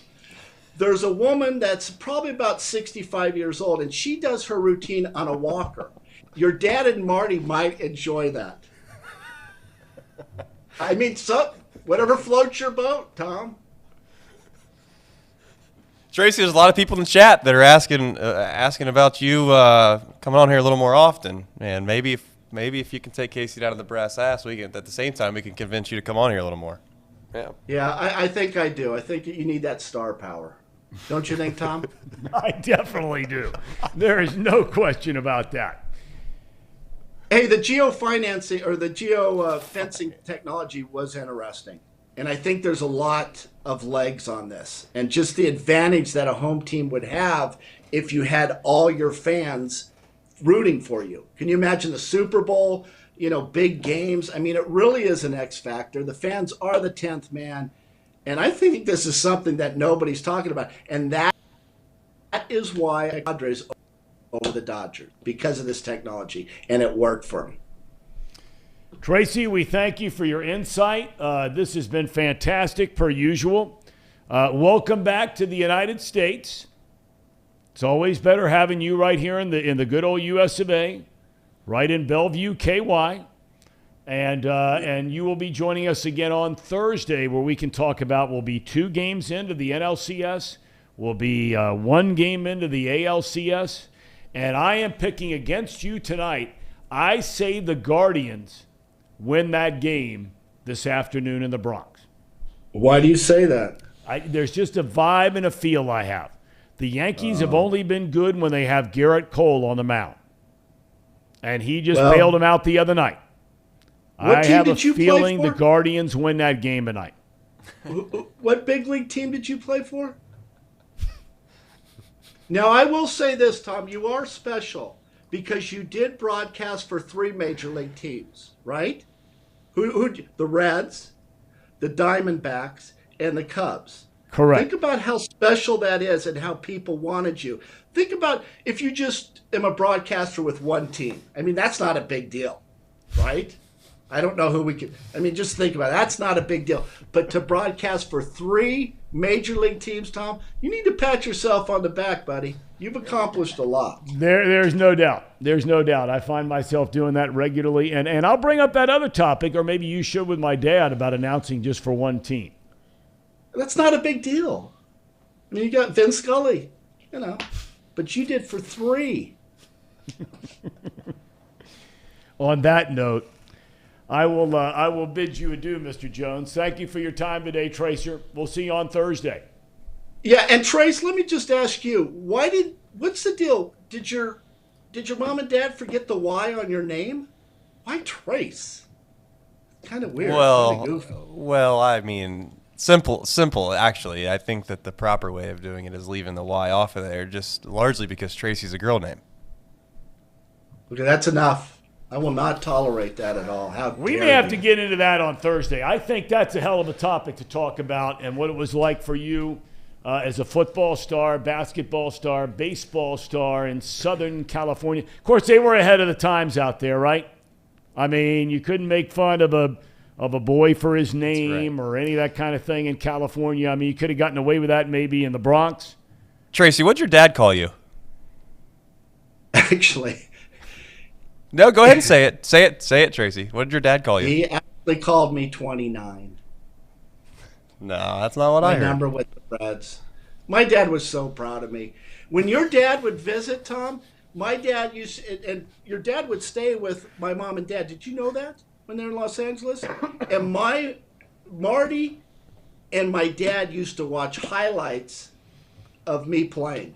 And Marty seemed to enjoy it. My dad, they used to walk at night, and my dad used to wear my 24 jersey. And Marty thought that was just the greatest. I was number 24 with you. I think it's awesome. I mean, I've heard a lot of stories about your dad, and my dad loved him. I know that. Yeah. I know that. I got a whole bunch of stories. He loves strip bars, by the way. Oh, my God. I tried to say goodbye before all this started again, okay? All right. Thom, I can go another half hour. Okay, I got to go. So I'm getting a little punchy now. 3 pots of coffee. Yeah, your fasting is going well, though.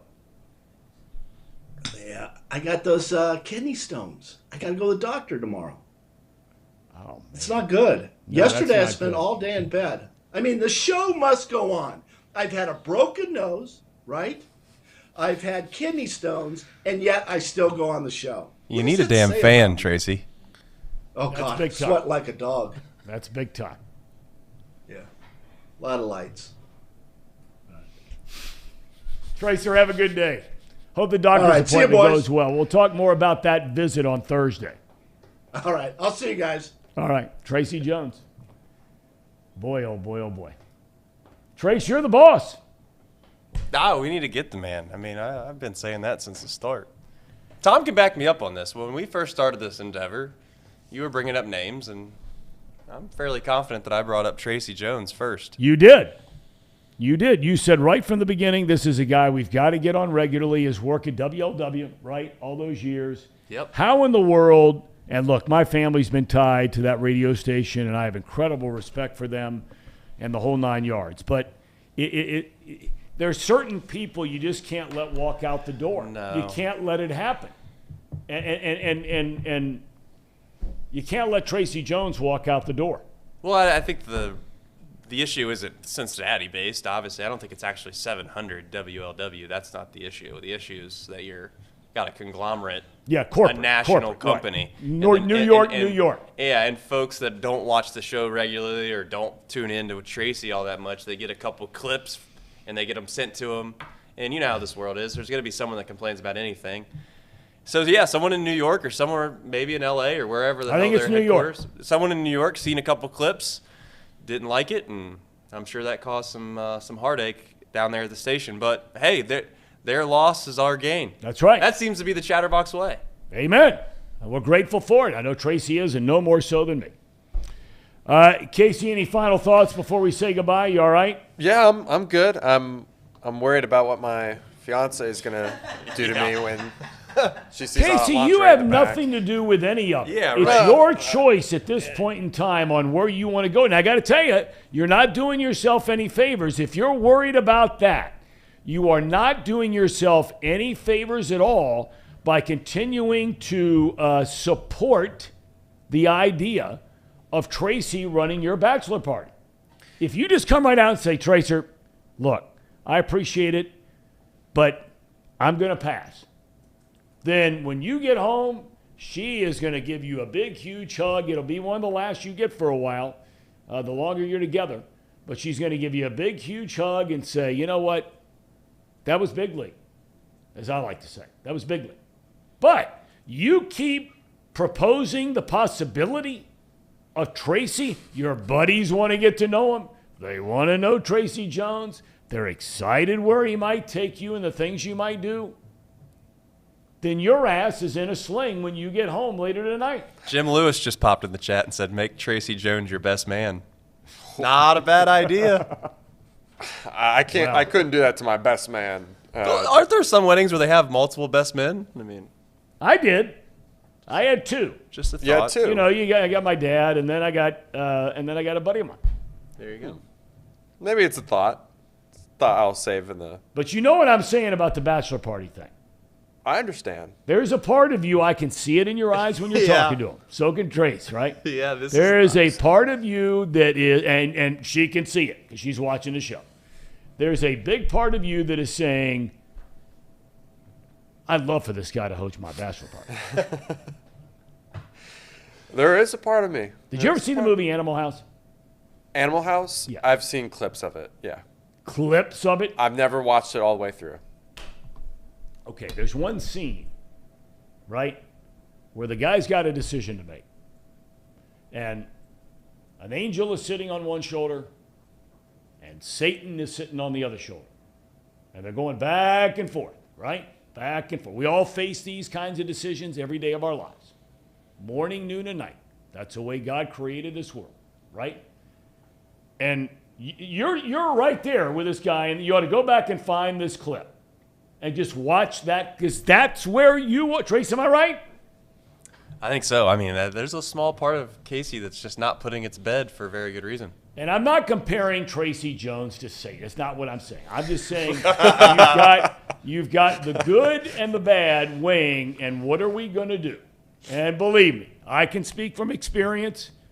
Regretfully, sometimes you go down the path you wish you didn't. But you are a big boy and a grown man about to get married and have a decision to make before you exchange your vows. Would you do it if it meant that Tracy was going to come on here more often? Absolutely. Oh, look at that. If he comes on more often. Now we're getting somewhere. If he comes more often, what? Then he's going to let him. Then he's going to let him host it. Yeah. He's going to. What's that got to do with your fiance?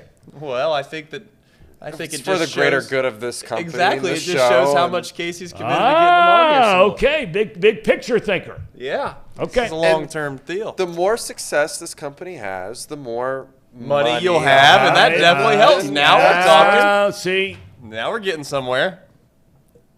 Right. Okay. Well, that old saying in the Bible about, is it worth it, the man who sells his soul? Right? Has all the riches, yet sells his soul. Yeah, fair enough. Decision time in the McCallister household. We'll have a full report on that tomorrow. Trace, Casey, Dunce still sitting in the corner over there. I'm going to go out and buy a Dunce cap for Brandon Seho. He has abandoned the program just as we're getting going. Maybe that's a foreshadowing of where this program is going. Possibly. Have a good day. We'll see you tomorrow.